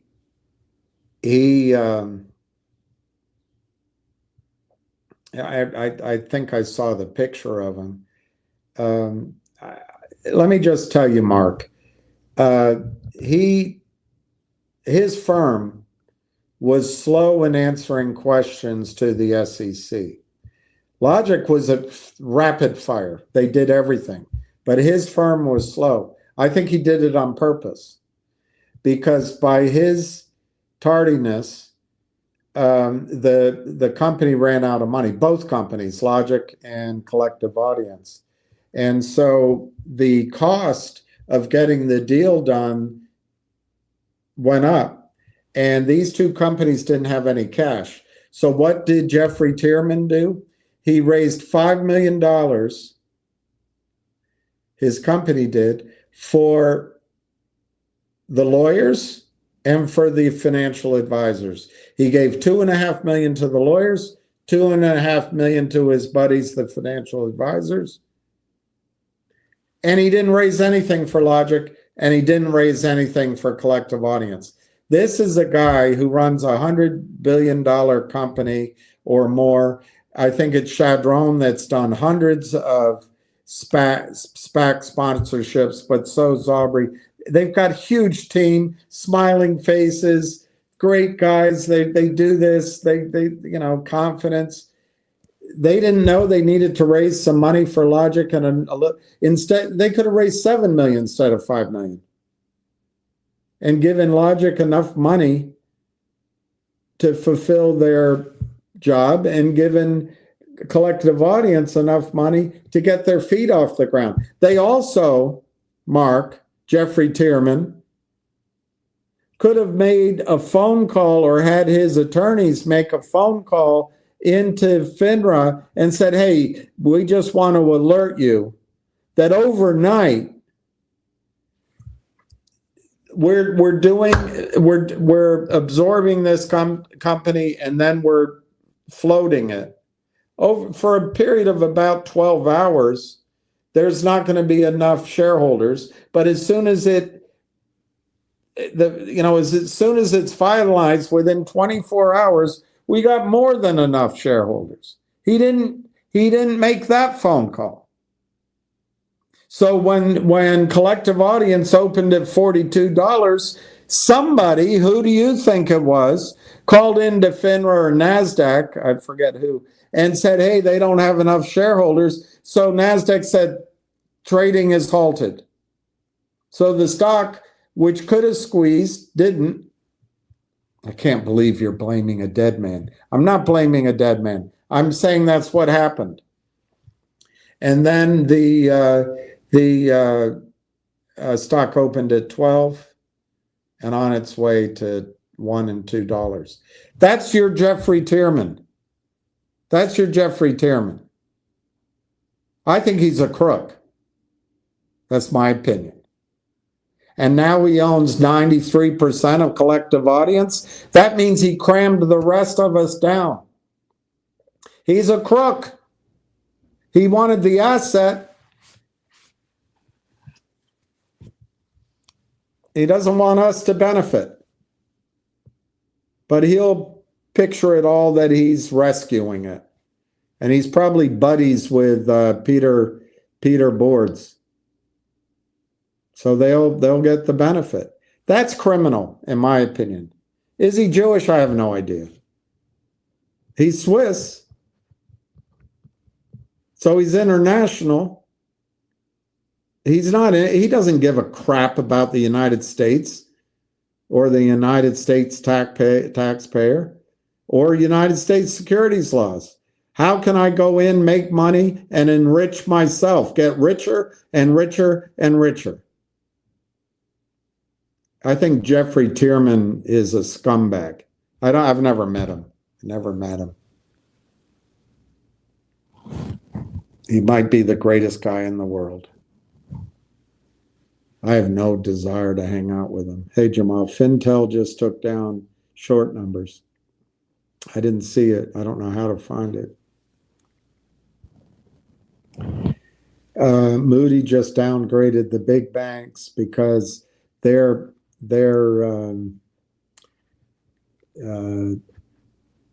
cracking analyst, Kristen Shaughnessy,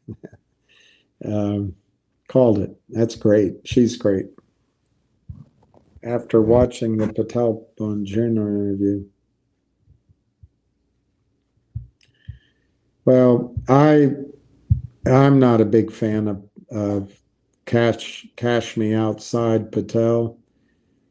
I think he's essentially a rhino, just like Pam Bondi, just like Rubio. They're all rhinos. But I can't watch Bongino. He thinks he's smarter than he is. He does appeal to a large audience, so I give him credit for that. And he seems fearless, but I don't know. I'll try. I'll give him another try. They're not going to help. They're not going to help.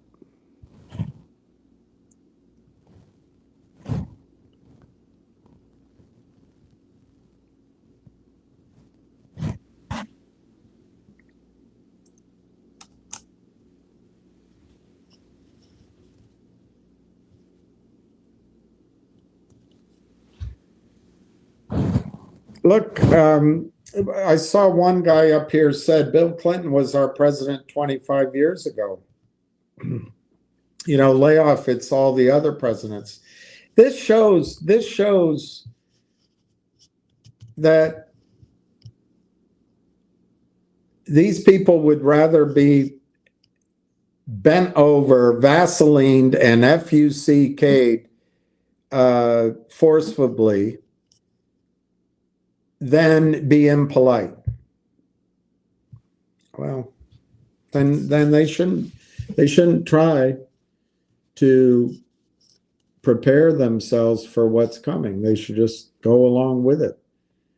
But it was Bill Clinton who was effective in getting past Republican agendas that no Republican could pass, and getting the banks this incremental that was not so incremental, it's huge, ability to steal. Well, that was 25 years ago, lay off a bill. Well,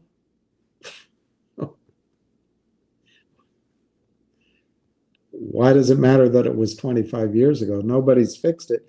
And the reason they don't fix it, they don't understand it. They don't understand it.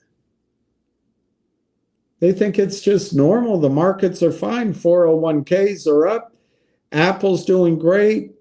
All the big companies are doing great. People shouldn't invest in the over-the-counter. NASDAQ, that people shouldn't invest in stocks under $10. And everything's great. Everything's copacetic. Buy an ETF. Buy a a mutual fund. Everything's great, great, great. 401ks are great. They don't understand it. But I guess it's better to be part of the zebras crossing the Amazon in the water as the crocodiles or piranha fish, or is it the Nile, whatever, start eating all the zebras. You don't want to be that one zebra that sees what's coming, walks up the Nile half a mile, and climbs across the Nile on a bridge. It's more uncomfortable, or gets on a ferry.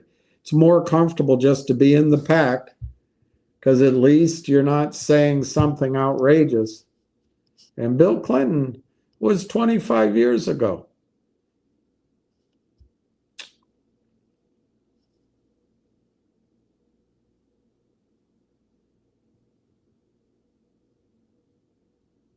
I don't know. I don't know anything. I can't read those things. The stories on Diddy. And then I don't feel any sympathy for his girlfriend because I don't understand why she didn't leave. But on the other hand, that's the age-old thing about battered women. I think J-Lo was involved in it. The only person that I think comes out really in an admirable way is Denzel Washington, because he didn't stay for those parties. He left.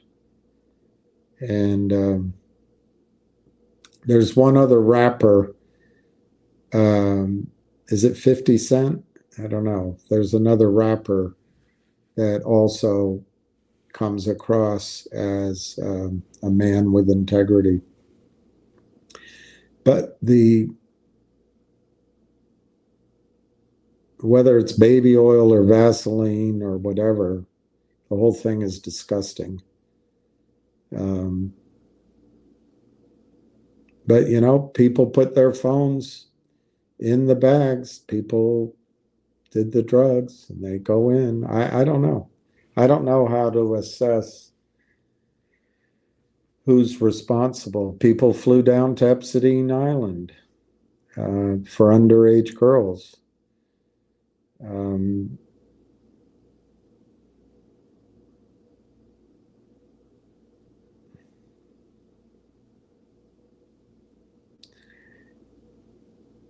Children go missing in the United States and nobody cares.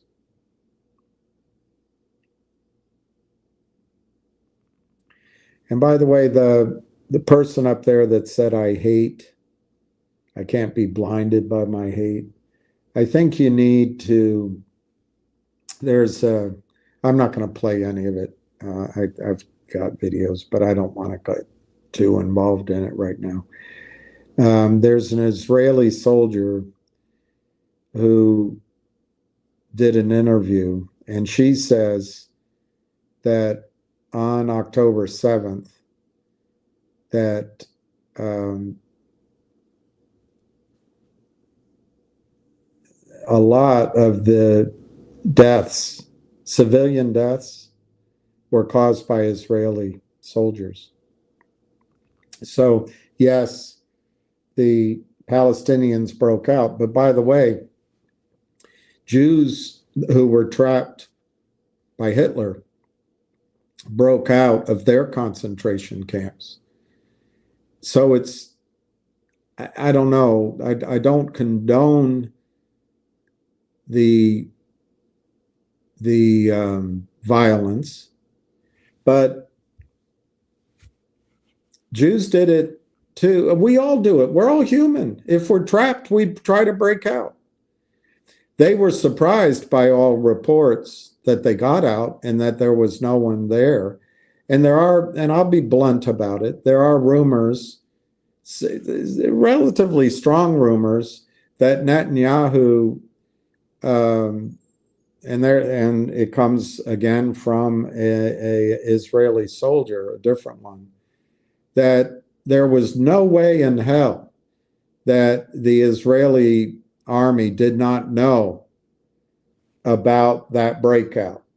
That is one of the best defended, sophisticated prisons in the world.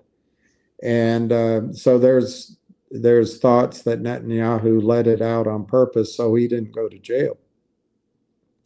But I think the key thing you have to understand is the people killed on October 7th, so 1,100 people, half of them might have been killed by Israeli soldiers. Now, you could say, well, that's the fault of the Palestinians, because if they hadn't broken out, then we wouldn't have had to defend ourselves, and then civilians wouldn't have been killed. Okay, well, that's 1,100.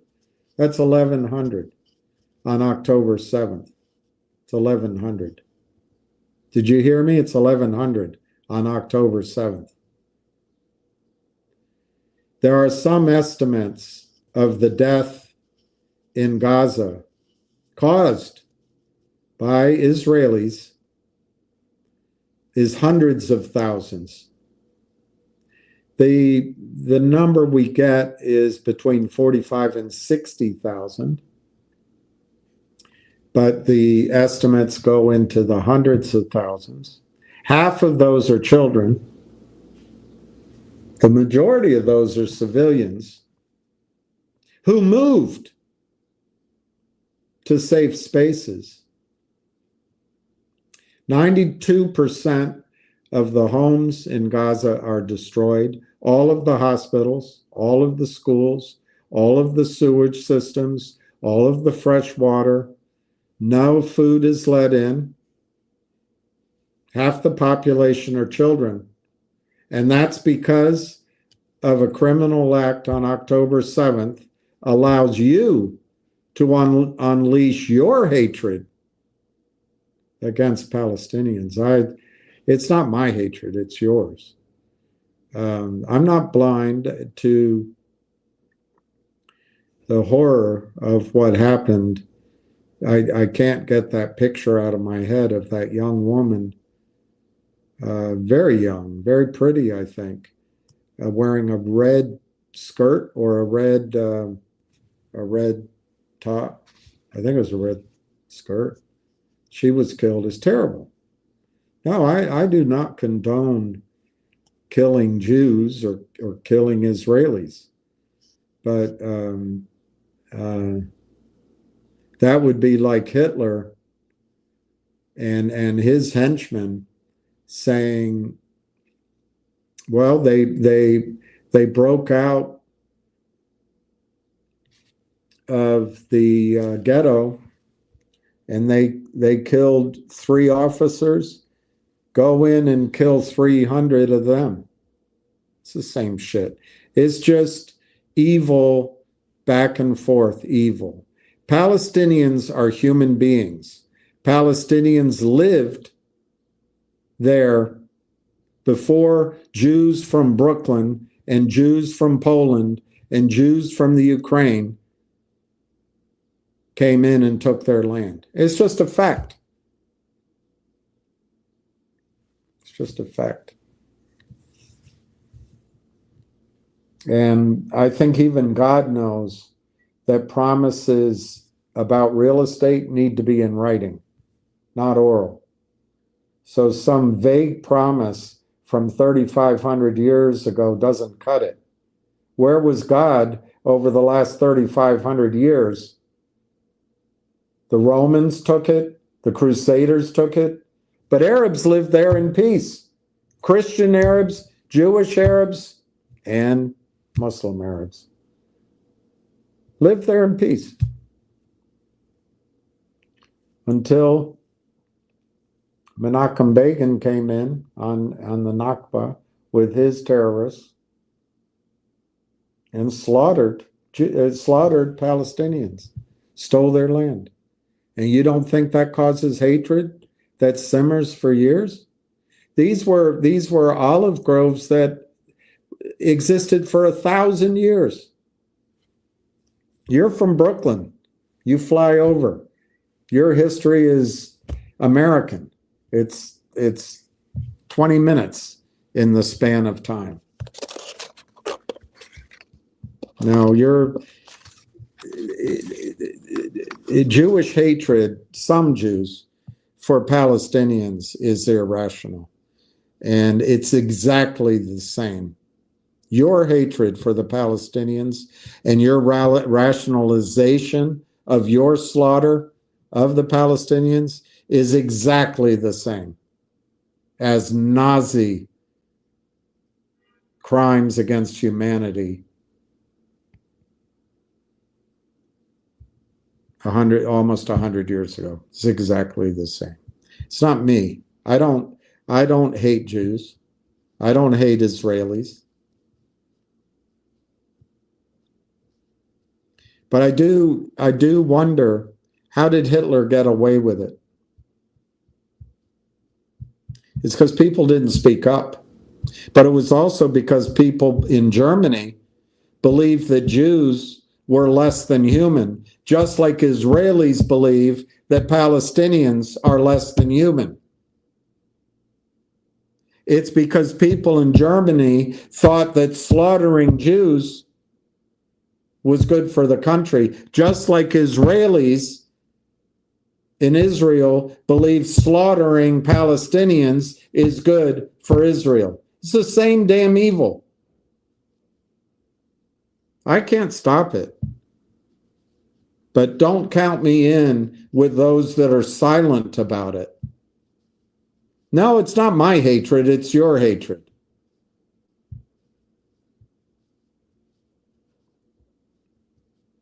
I will say that I strongly dislike the fat fuck Benjamin Netanyahu. I strongly dislike him. I will admit to that. I think he's a liar and a war criminal. And if it weren't for the war, he'd be in prison. And he's a fraud. I think he comes from Poland, and his last name is Magiełowski or something. It's not Netanyahu. He's just a complete fraud. And I hope the problem is Zionism isn't a Jewish thing. Zionism is this, I don't know, it's this odd thought that according to the Old Testament, you know, what if Jerusalem, what if Israel is a concept? What if Israel is a new city? What if God is talking about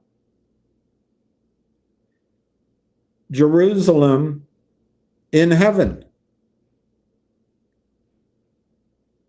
And it has nothing to do with this patch of dirt.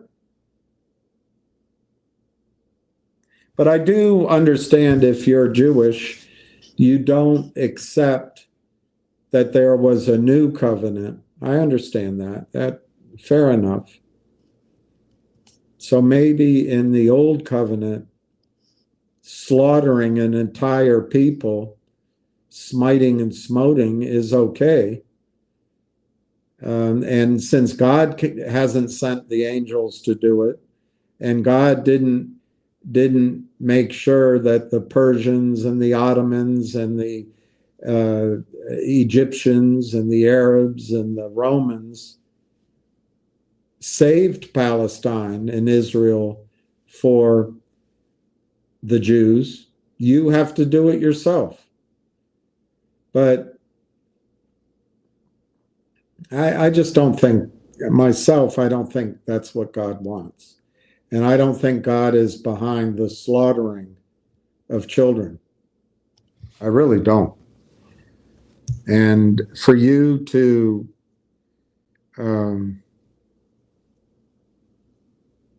say it's okay because of what happened on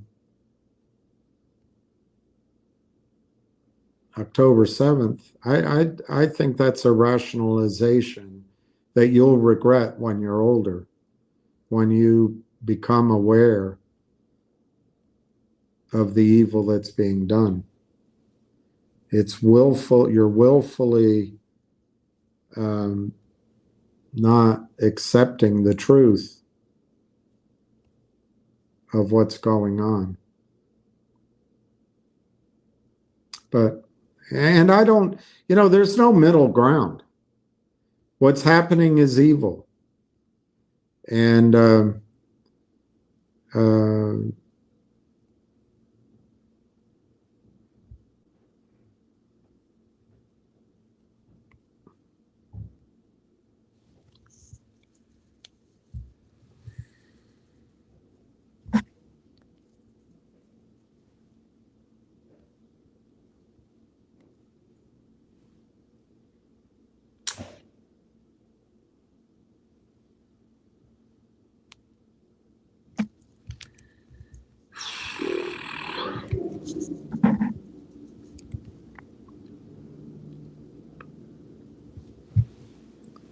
these are Palestinian children.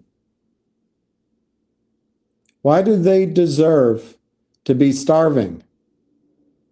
Why should their health be ruined for the rest of their lives for your hatred, for what happened on October 7th? Explain that to me.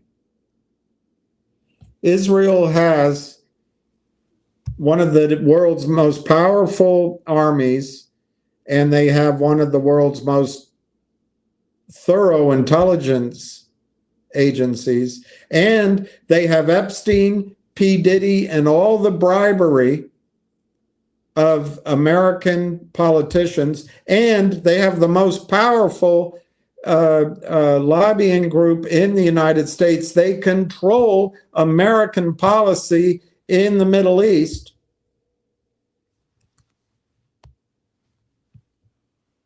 And they can't catch the criminals? And the only way to do it is to starve these children? No, Jojo, it is evil. What you are accepting is evil. I'm sorry.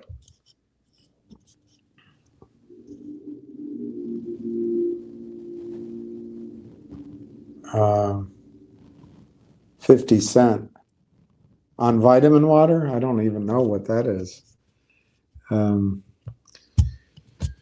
right. Getting distracted by something like that doesn't help, I guess. I'm looking forward to studying these books. This book was disappointing. I can't recommend it. The English is so bad.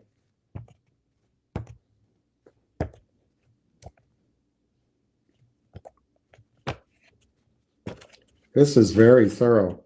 I bet this could be coursework. Ah. Wow. Main activities from exploration to production. First, you got to acquire the property. Then you have to compile and interpret your data. Then you have to do geoscientific surveys. Then you have to do exploratory drilling. Then you have to do expansion drilling, which is self-defining. Then you have to make an estimate of your mineral resources. Then you have to do a preliminary economic assessment. Then you have to do infill drilling. Then you have to do metallurgical tests, which I assume you would have already been doing.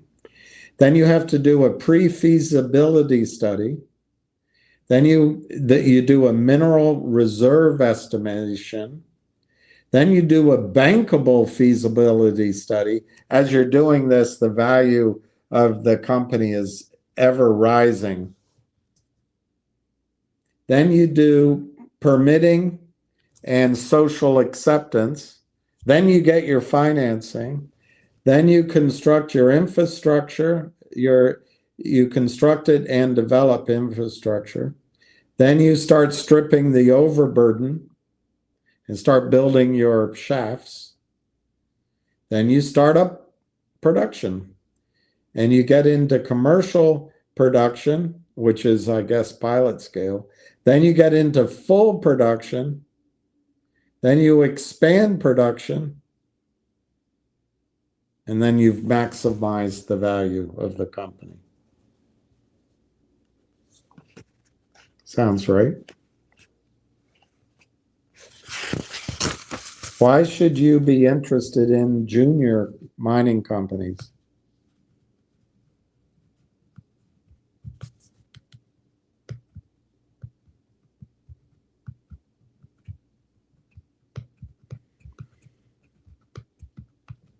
It sounds like you can become financially independent if you do it right.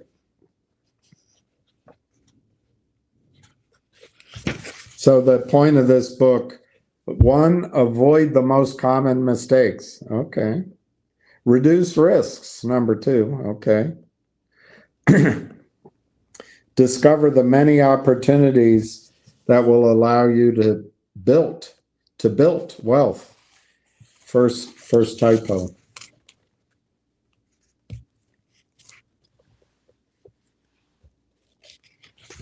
I look forward to reading that. This one wasn't so good.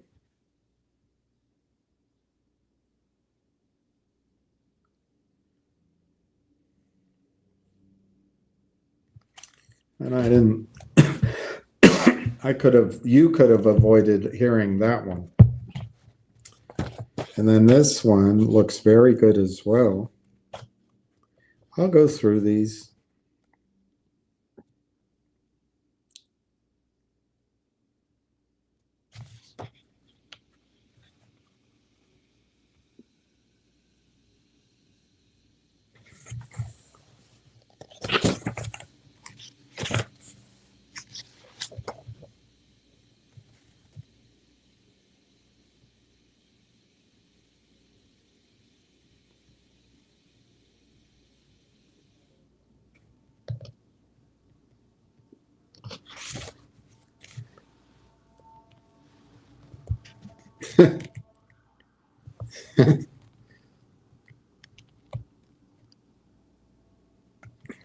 He uses pretty clever. Why Elon? When was this written? Published in 23. So I guess he's been wrong for 2 years. Why Elon Musk secretly loves silver.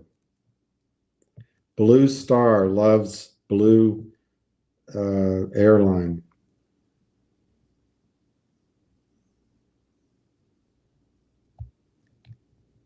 Silver is required for environmental technologies. All right, we've already gone through that. We know that here. Let's build a mine. What's a widget? All right, I'll go through that. That's some future information for learning. Let's quick 444. That's the sailboats. It's got to be a good sign. Let's see if there's any news there. Unbelievable. Clinton body count. I can't believe Trump put that out there. Trump sees imminent end to the war after 2-hour call with Putin. Great. Shock cancer diagnosis wipes the Biden auto pen controversy from the headlines. Can't keep a good market down. Where have you been hearing that?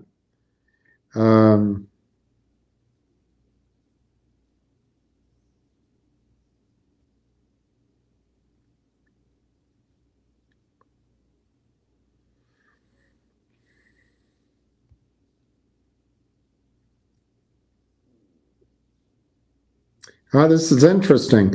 From oil price, Goldman Sachs has increased its global oil demand forecast, but they're keeping their predictions. Oil price at $60 for Brent and 56 for West Texas and Intermediate.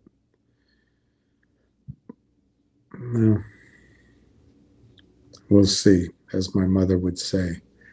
We'll see.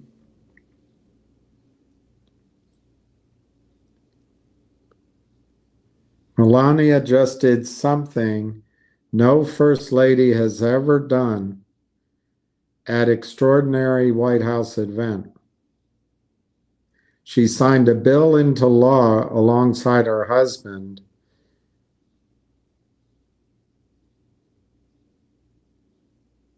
she signed the Take It Down Act into law, which provides protections for victims of revenge porn.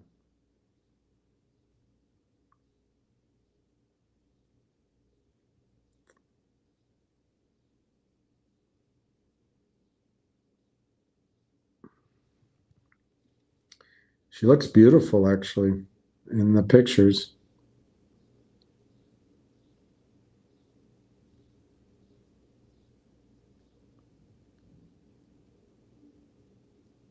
Who's Dakota Johnson? All these people in the headlines, I don't know who they are.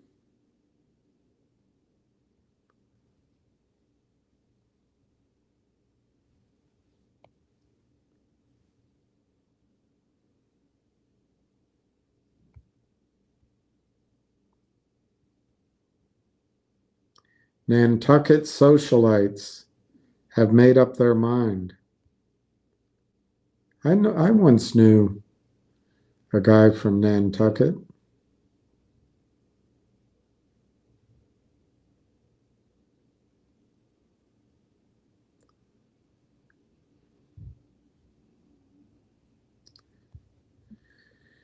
Alcaraz beat Sinner yesterday, so we're getting ready for the French Open. I wish I could go to the French Open while Djokovic plays. I wish I could go. Maybe. Who knows? Maybe a last-minute flight.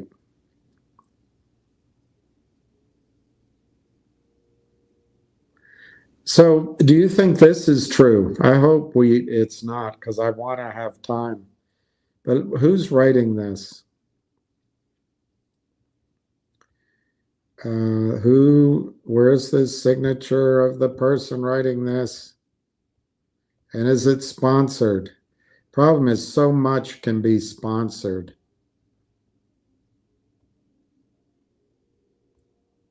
Yeah, this is all sponsored. All right.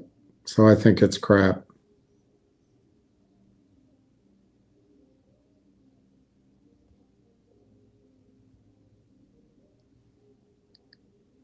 Let's see.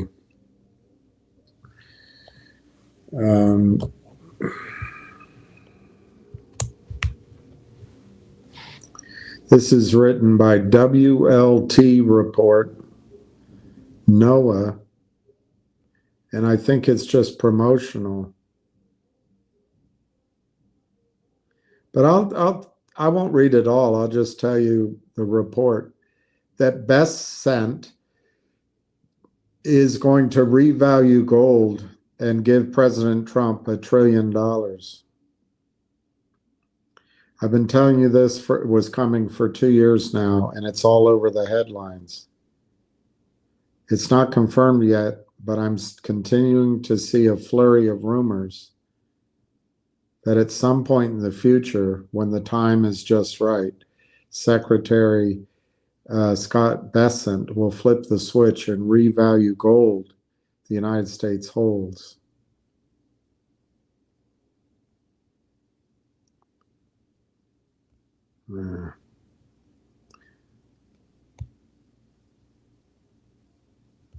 That's it. I'm not going to read any more of that. I don't buy it. I think it's hype.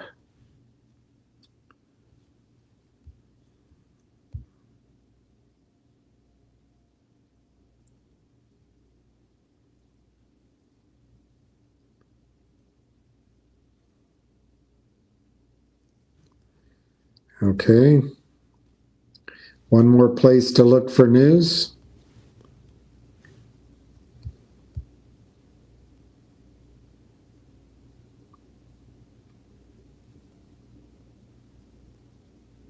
Oh, Scott Adams has prostate cancer, and it's gone to his bones.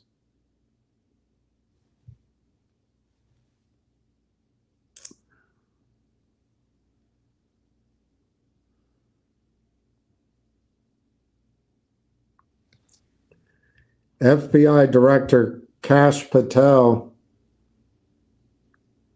faced massive backlash after claiming Epstein did kill himself.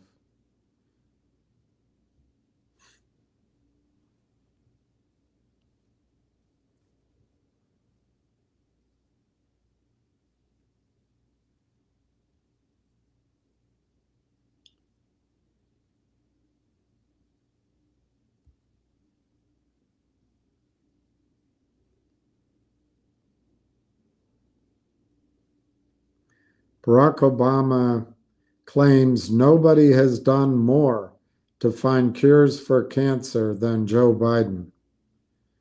That's that fealty with truth that's so powerful in the Democratic Party.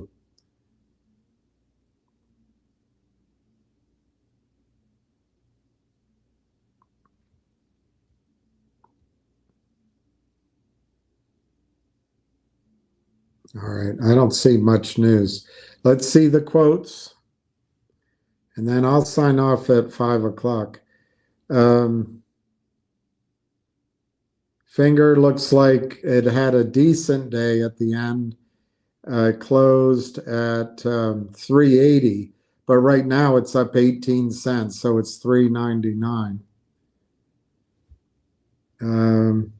Nixie 195. It's a little disappointing, but the 10K is being delayed, but we'll see about whether that slows down other announcements. I don't know. We'll find out. Railtown, very, very cheap, very, very nice. 0.2275. We'll see what happens tomorrow after Canadians get back from Victoria Day.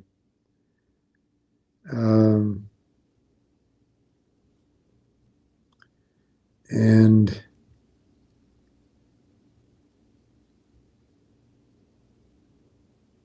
yeah, let's see what G-Bucks is doing. G-Bucks bounced back.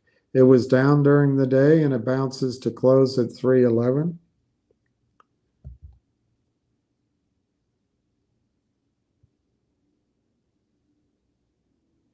Let's see how GameStop's doing. There, you got some green at the after hours, 27.89.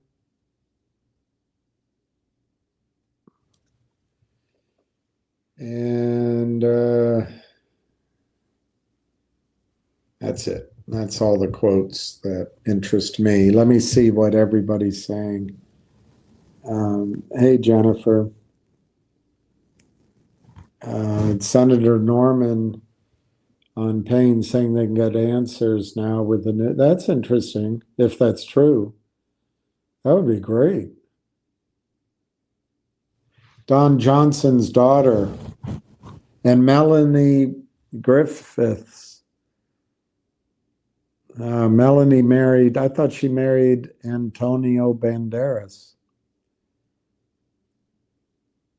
She was actually pretty good in the movie with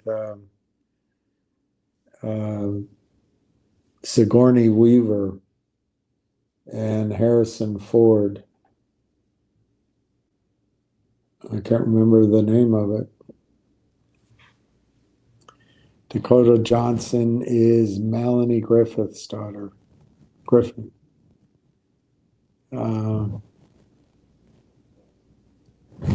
Posted on X. That's pretty good. That's pretty good. 455.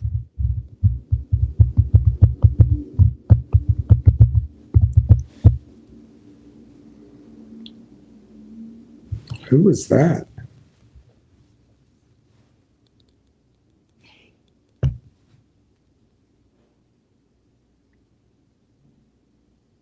Hello, Bill. Ben Doherty in Dallas. Who?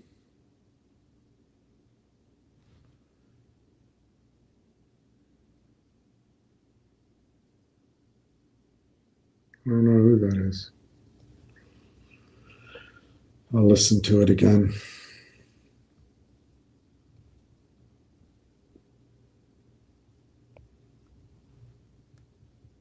If there's anything you want to talk about, Working Girl. Was that the name of it, Working Girl? That was she did a really good job in that movie, I thought.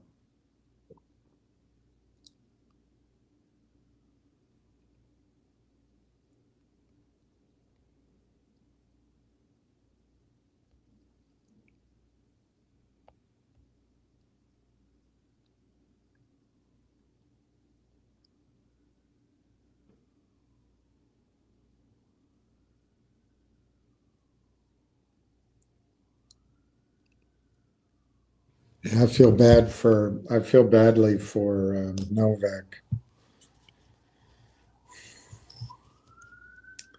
Yeah, that's a good one. That's a good one. Well, anyway, if there's anything else you want to talk about, we can.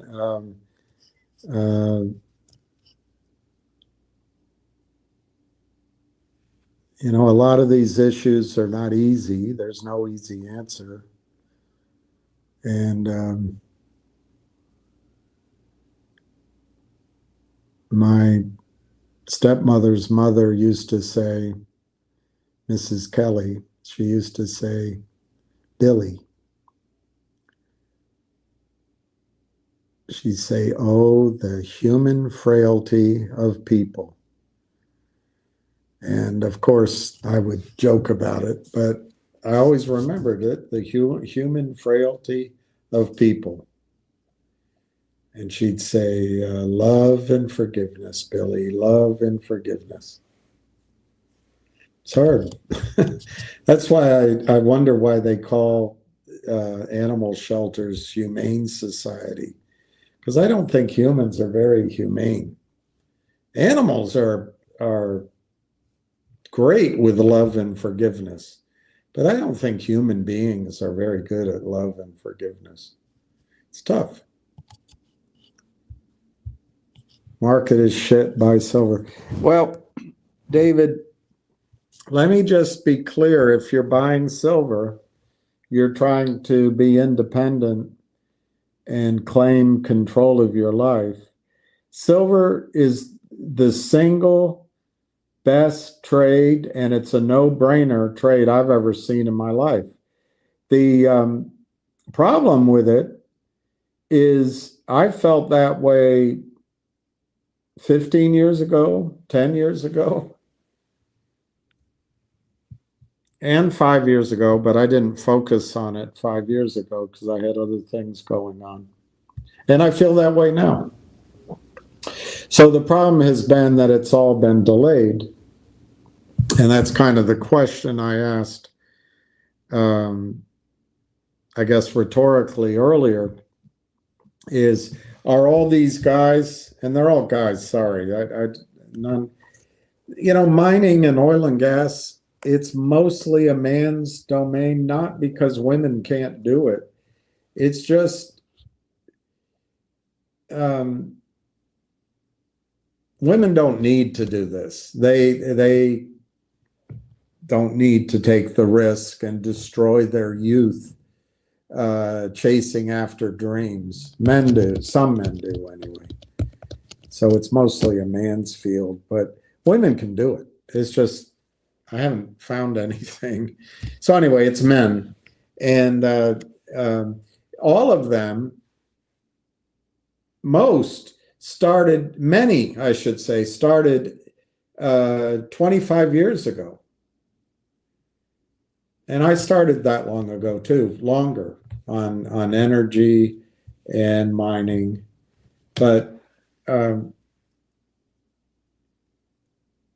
as I've shown you, several of these books were 5 years old, 10 years old, 8 years old. Are they wrong because nothing came true? Is it wrong? Or did somehow the markets continued on a path for a greater period of time than expected, and now these projections are about to materialize? And I think that's what it is. I think they're about to materialize. So when you buy silver, David, it's volatile. I personally think over the next, whether it's 3 months, 6 months, 9 months, I think the markets are going to have a gigantic blow off top. It could all be by August. It could be by October. It could be by January. I don't know. But in that move, I think silver could go to $120. Look, all of my targets, I've gone to high numbers because that's what I think's coming.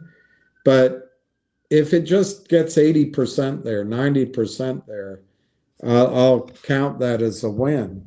And what I think we should be doing as the markets are getting into this last final bubble territory is as an example, you just saw it with the finger motion calls. You could have purchased the May calls in January or February for pennies, 5 cents. But after all the enthusiasm and the movement they went into dollars. Well, this will happen with puts. So maybe what we do when the market gets to, I don't know, let's say I'm wrong and the Dow doesn't get to 65,000. It only gets to 60,000. Maybe at 50 and at 55 and at 60,000, we start buying, I don't know, we buy 15 puts on Bank of America. We buy 15 puts on Goldman Sachs. We buy 15 puts on I'm trying to think of another. I don't know if Fidelity doesn't trade, does it? 15 anyway on Morgan Stanley. Maybe we buy 15 puts on some of the index funds, the ETFs, or we just buy the put ETFs. Why 15? Well, if the markets collapse, you can sell 5 to get your money back, and then you just ride the other 10 down. I think when the markets collapse, there will be great wealth made from, I think you can turn, $500 into $30,000 just by buying the out of the money puts, which have very low premium. But when the panic starts and it collapses, the premiums are going to be massive. Am I going to be right? Who knows? But that's like with the finger motion example. When the stock was down in the turlet, as they say, you could go out on the maturity for very little money. So you could buy all that time for very little premium. And that's what I think the market might give us. Is the ability to buy puts with time for very little premium. We'll find out. But anyway, in that environment of the market going up, I think silver can get to 120. But when it crashes, it's going to be this great awareness that the emperor is wearing no clothes. And it's going to be frightening. People's wealth is going to evaporate in front of them. People are going to say, where did all the money go?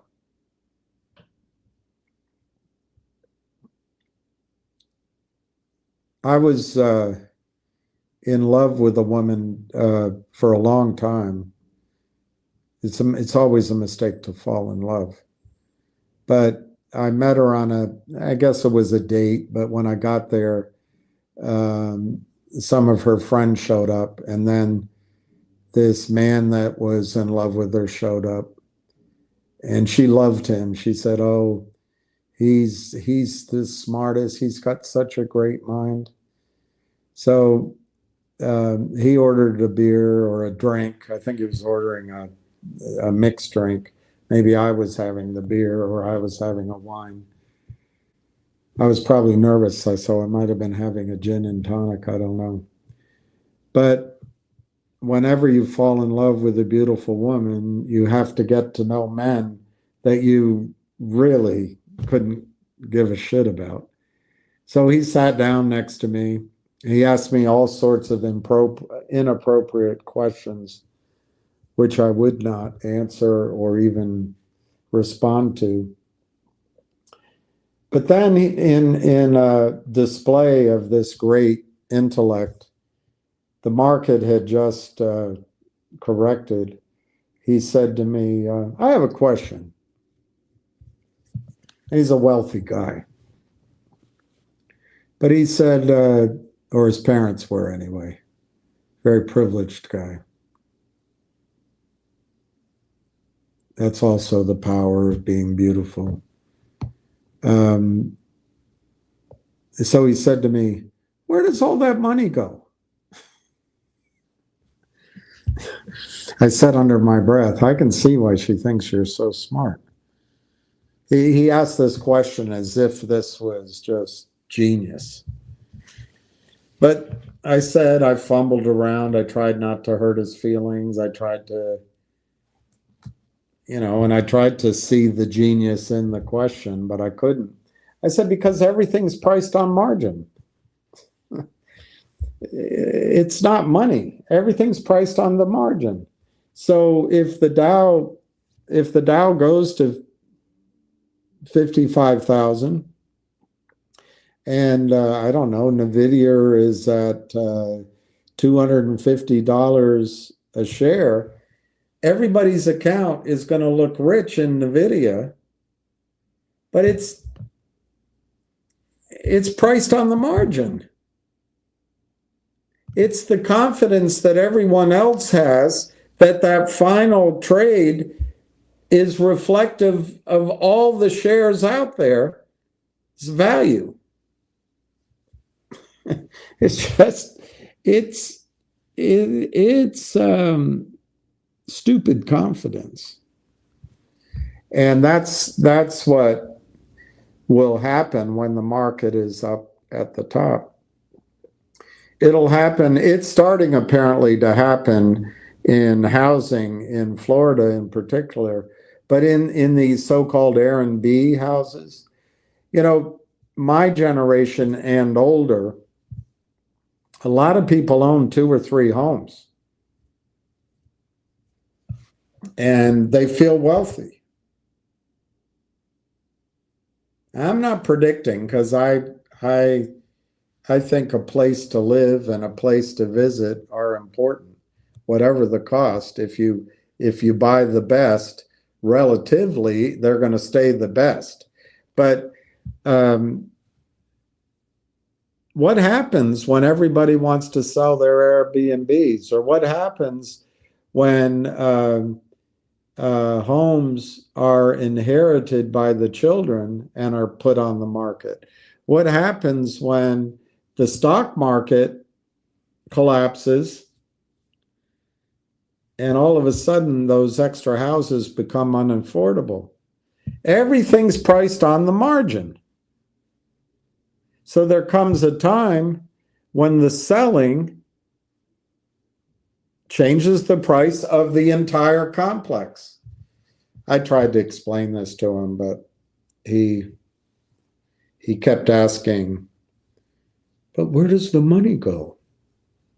So, yeah, but where's the money? I mean, what happened to the money? And I thought, well, you are a genius. I can see why she should be with you instead of me. But I kept those thoughts to myself, and she went and married somebody else.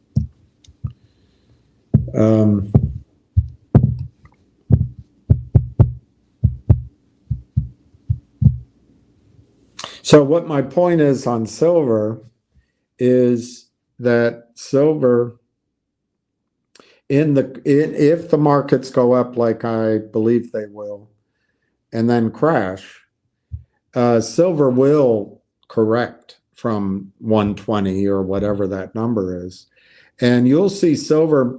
The guy, one of the guys I follow, he thinks silver goes to, I think he said 90 or 95. I think once it breaks 52, it's definitely blasting through 100. I just disagree with him.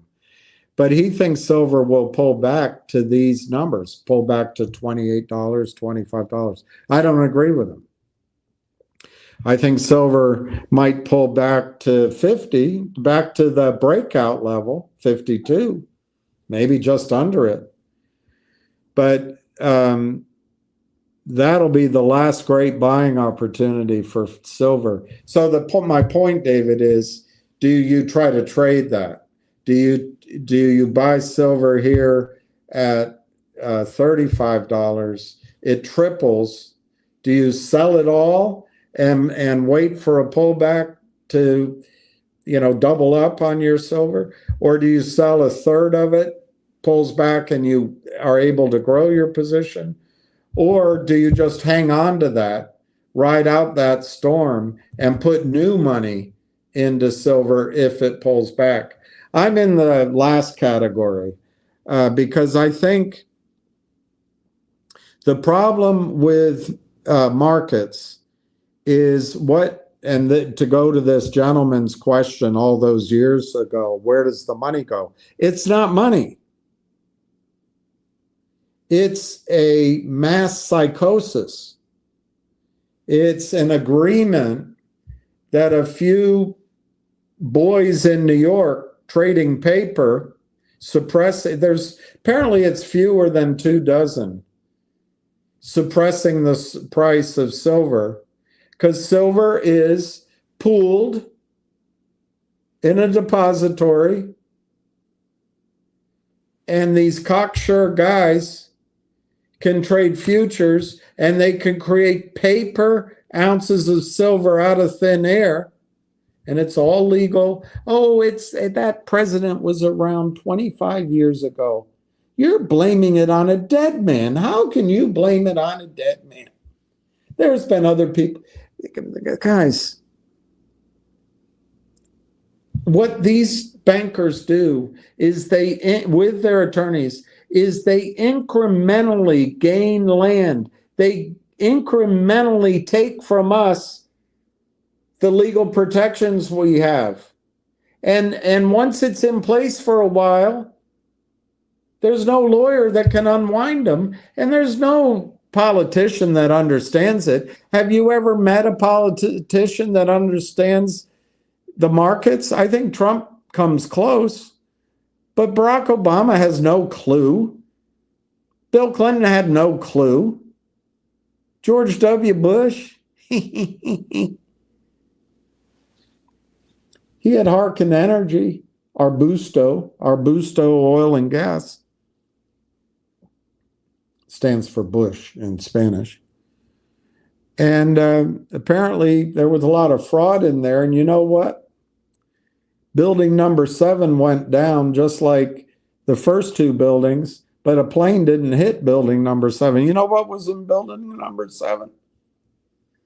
All the records from Arbusto and Harkin Energy. Apparently the draft records too that were collected. Draft avoidance records. They disappeared. But did Bush really understand the markets? Maybe a little bit more than most, maybe.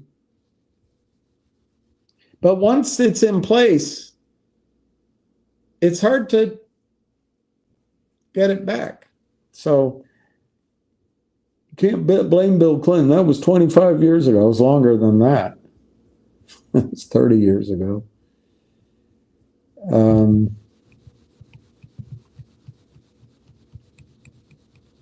Anyway, so back to silver.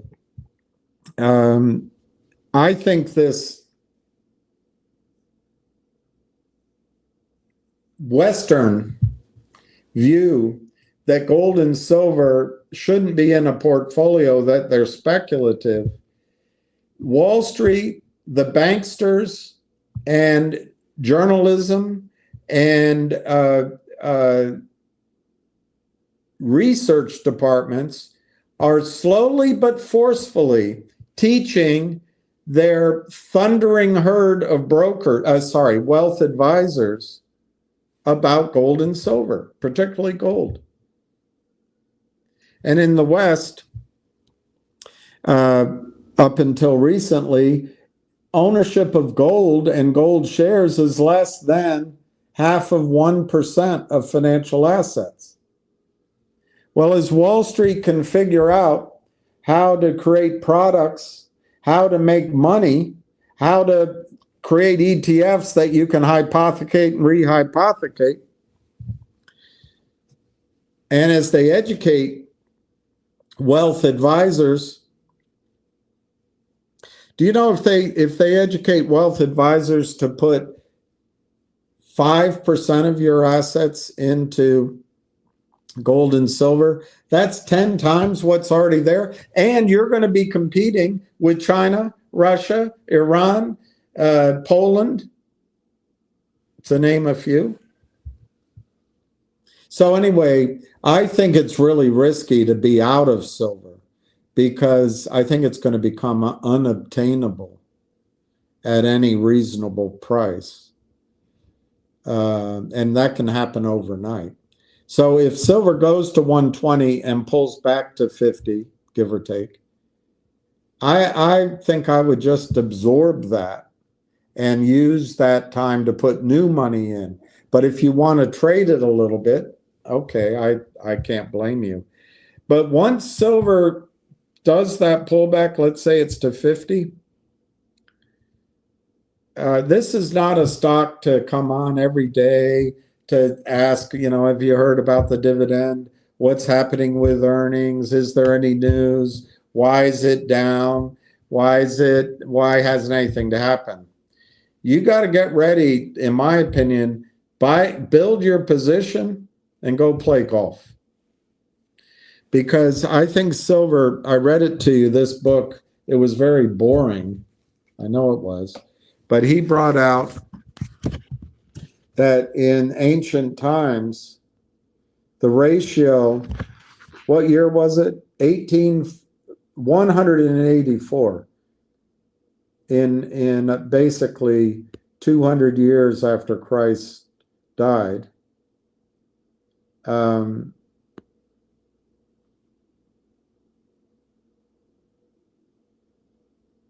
ratio of gold, the price of gold to silver, let's say 2,000 years ago, was 1 to 15.5.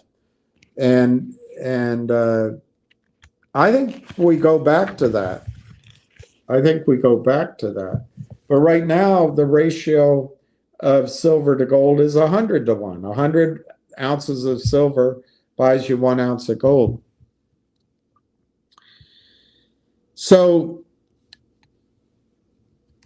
I don't know what your particular view is on gold prices, but if gold were to go to Dr. Lieb's number or to Jim Rickard's number or to anything you want to believe, I think it's much higher than here. Rickard's number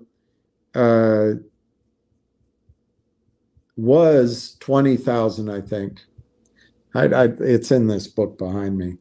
We can go over it again. And Dr. Lieb's was 40,000 with room to 100. A lot of people call for 100,000. So there's going to be a price of gold that goes up massively while the dollar still has currency. But then possibly the dollar, as Jim Willey says, the dollar goes up and out. They have a Boca Raton meeting. Well, that's true. Trump, it never let Trump do it. He's not truthful enough. So they'll have a St. Petersburg meeting, or they'll have a Morocco meeting. I don't know. And the dollar will go up and out. It just won't exist anymore. There'll be the world currency will be special drawing rights of the IMF, but the IMF headquarters will move to Hong Kong. I don't know. And then world reserves will be a basket of gold and local currencies, but international currencies will be the SDR. And maybe it comes out with tokenized coins, which are a piece of a special drawing right. I don't know. But whatever comes, gold will be a big part of it, probably based, I agree with the analysis and the assumption of the ratio, probably a ratio of 40% of the maximum worldwide money supply.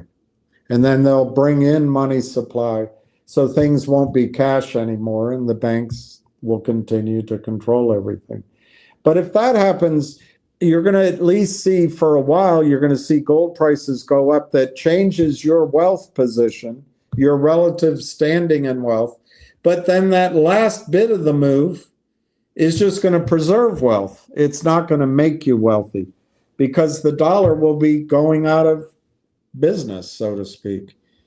So when gold goes to $100,000 an ounce, how much of that is real wealth and how much of that is the oblivion that the US dollar goes into? Part of the problem is there's never in history been a currency like the United States dollar. I guess in Roman times, there was whatever they had, I forget, the denarius or something, or that was Persia. Anyway, I don't remember what the Roman money was called, but Rome stood astride all of the known world, but really did it? There was China, there was India, there was deep into Africa. So there's never been a currency like the United States that does span the globe. It is the currency of the world. And it has been. But if it goes away, what happens? It's tough to know. But anyway, so David, going back, if gold were to go to $100,000 an ounce, I would argue that it's somewhere in the first part of that move is real wealth creation. We can debate the rest. So I would go with Dr. Lieb's target of 40,000. That's my memory. But let's just use $25,000 an ounce for gold as a wealth creation target. When? Well, I don't agree that these guys are saying it's coming soon. I think it's going to take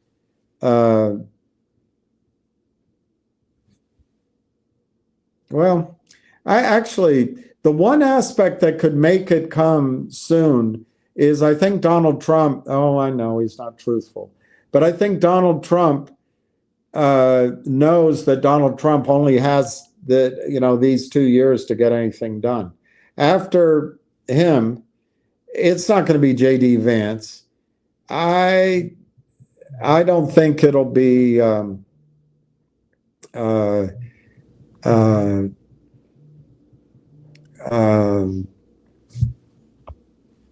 don't think it'll be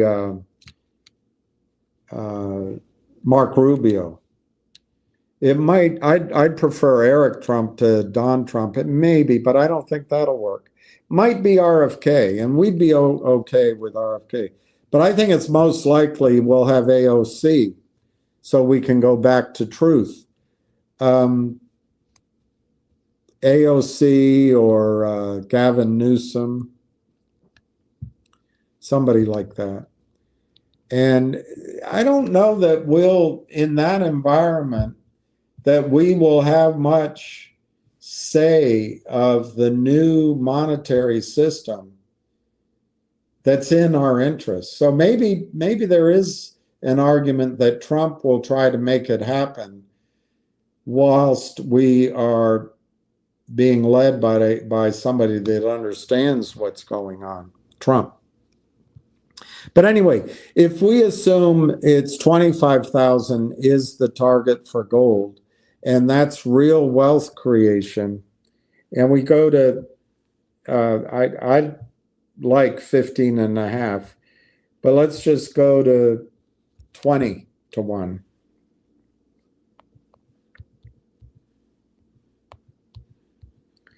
That's silver's target in that scenario is $1,250 an ounce.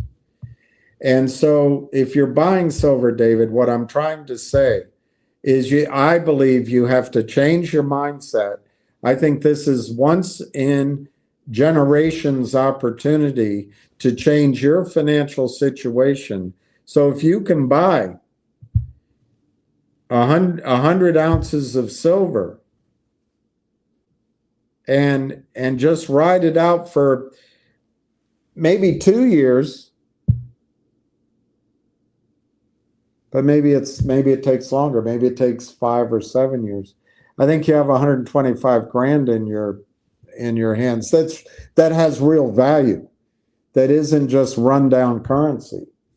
And if currently the median house price is around 400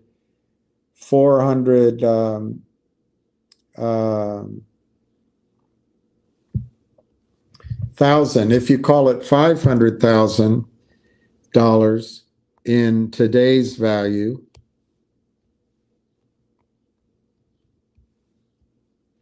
that means you need 400 ounces of silver. So a monster box, if you can get 400, 500 ounces of silver, I think you can buy a house.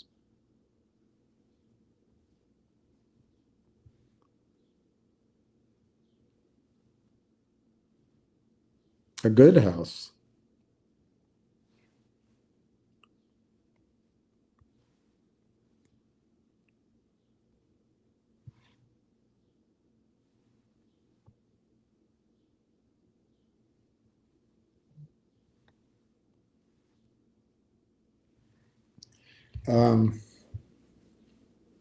Anyway, I guess that whole long talking there, David, is my way of trying to say that silver is not for trading. And there's some trading you might do on the margin. Silver is build your position while it's obtainable. Eventually, you're not going to be able to buy it. And just buy all you can, build your position, and don't think of it in terms of dollars. Don't think of it in terms of your,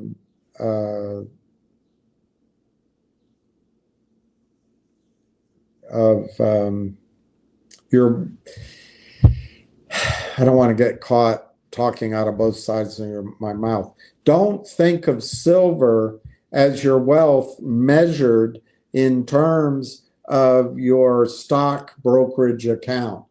Think of silver in terms of wealth that makes you your own independent central bank. It makes you your own island in a sea of insanity that will eventually come. Silver and gold and other assets you know about, things you know about that I don't, will make you stand out as an independent financial or economic entity after the panic, through the panic, and after the panic, and into the new financial system. Silver will bring your relative standing economically, and perhaps a much elevated economic standing, whole into the new environment, when most people are still wondering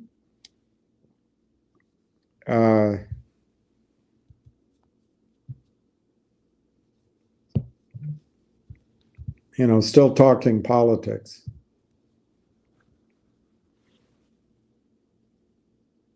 So anyway, I know I went on about that, David. Thank you, David. That's very kind of you. Pizza. I know a new place. I'll go get some pizza. I listen. I learn. I listen. I learn. When Finger announced today they needed what? Not today. See, my eyesight, Ryan, I've got to go into the doctor. It's not all the time, by the way, but sometimes when I look in the distance or read, it's like I have two eyes. Well, obviously I have two eyes, but it's like I have two. Anyway, I thought you said today. Wow. When Finger announced they need to raise capital, the stock dropped to $1. Well, that wasn't, I think you have it somewhat, your memory is somewhat well, it's different than my memory. They announced they raised capital, and they announced they did it at $1.50. And I believe Roth Capital was no better than Lynn Partners or Geneva Roth Holdings or Yorkville. Roth Partners just did a flow through to the criminals, and the biggest buyer of that deal was the Toad. So what did Roth Capital do? Nothing. Does that make them complicit? Yes. But you are correct that after they announced it, it went further than the $1.50 down to $1. And I think that was the Toad and all the other clients selling it against the warrants, which is why I'm not as convinced that they're going to exercise all those warrants, or if they do exercise their warrants, that there won't be a different financial transaction, because those warrants are the protection against that stock short. But I don't know. On the other hand, maybe they're just, I don't know. A few weeks later, yeah. Working Girls, that's it. That's the movie, Working Girls. Maybe I'll look that one up. She was so great. She was such a flirt. And Sigourney Weaver was such an evil one. And Harrison Ford was pretty good too. I got 3 homes. Well, David, as a suggestion, if you have mortgages on those homes, I don't know if you do, you could buy enough silver in 3 pots that if and when it runs, you could own those homes free and clear. That's a goal. The other thing is, you should know, and I think everyone should think about, a lot of homes are organized in housing associations, which are largely run by women and gay men. And the fees just keep going up. The fees just keep running. There was a very good friend of mine. I haven't talked to her in a long time. She worked at Morgan Stanley, my old office, and she was on the condo board, and she did a great job for this old, beautiful building. She did a wonderful job. So I don't want to despair. She really got their finances in order. But anyway, what I would just point out, owning homes, owning real estate will get expensive to maintain, but it also taxes. They'll start taxing property. They already are, but they'll do it more and more. So another reason to buy silver would be, after it runs, you could set it aside. Maybe there's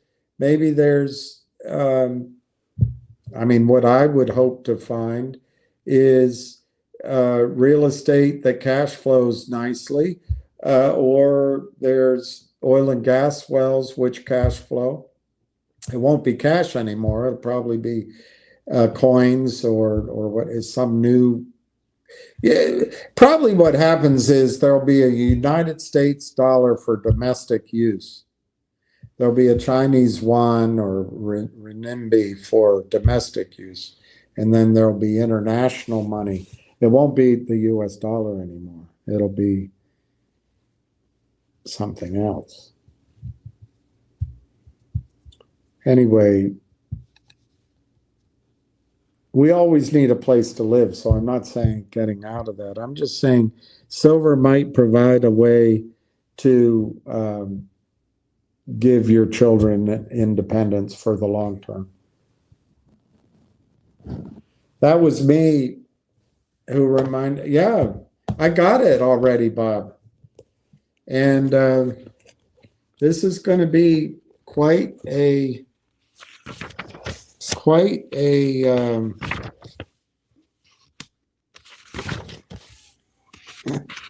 I bit off more than I can chew, but it's humbling. Oh, let's see these newsletters.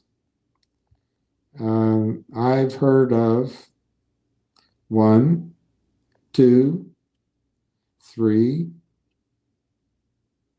4, 5, 6.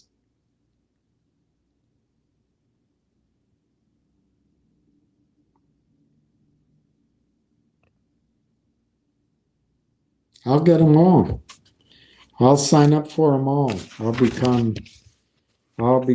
read reports so you don't have to. But I really appreciate it, Bob. Thank you.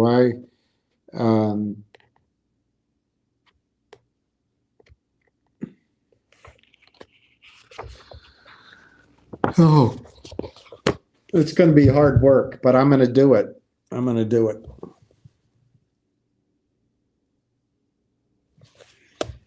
Bam just posted the algorithm G-Bucks to 720. Well, that'd be an interesting trade. I don't know Bam, and he at least got one thing right before, so I'd be open-minded to his call. Have I had my sugar checked recently? I had eye problems as you are describing, and it's diabetes.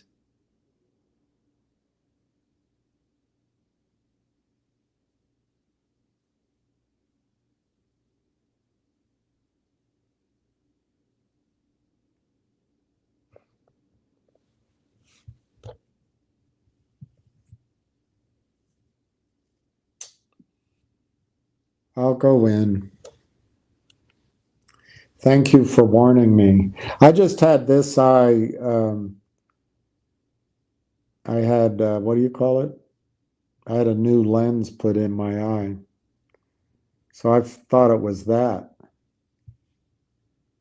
But maybe you're right.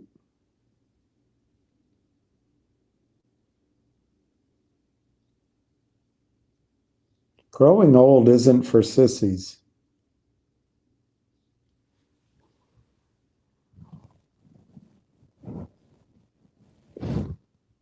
$7.20. Yeah, it does scare me, but no, I got to go in. You know, I got to go in. I'm at that point where you got to go in and find out. Who's the guy? Greg Abbott.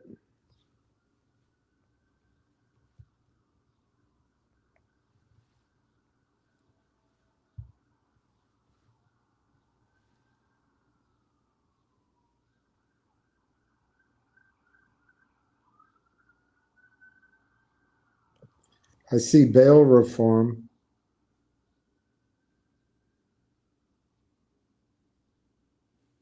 Well, I don't see the news, but I don't know how to find it. That's awesome.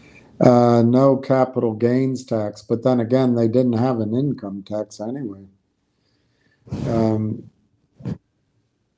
Didn't mean no, it does scare me, but it's better to know now. Let me ask you something, PCD. For about a month and a half, 2 months, my fingertips feel very uncomfortable. And I want to go into the doctor to find out what it is.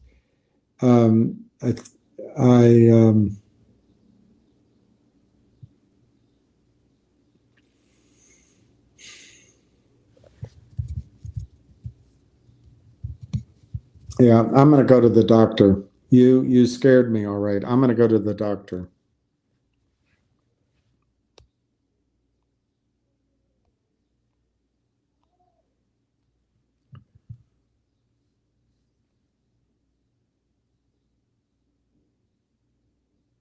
Listen to this. A third of Russell 3000 energy companies trade below book value. Almost half of all mid and small cap oil and gas stocks are trading below book values. That is the destruction. How can you blame it on a man who was president 25 years ago? That's the destruction by that change that Bill Clinton did. And yes, by all the presidents since who have done nothing about it. How can you blame a dead man? All right, 5:43. I don't know what else to talk about, so I think I might sign off. And go get something to eat.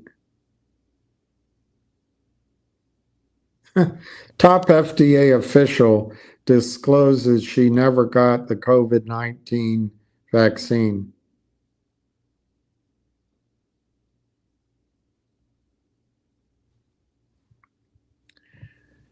You can't write it. Fiction could not be any better than the truth. All right, so I'm going to close right now. Carpal tunnel. Carpal tunnel.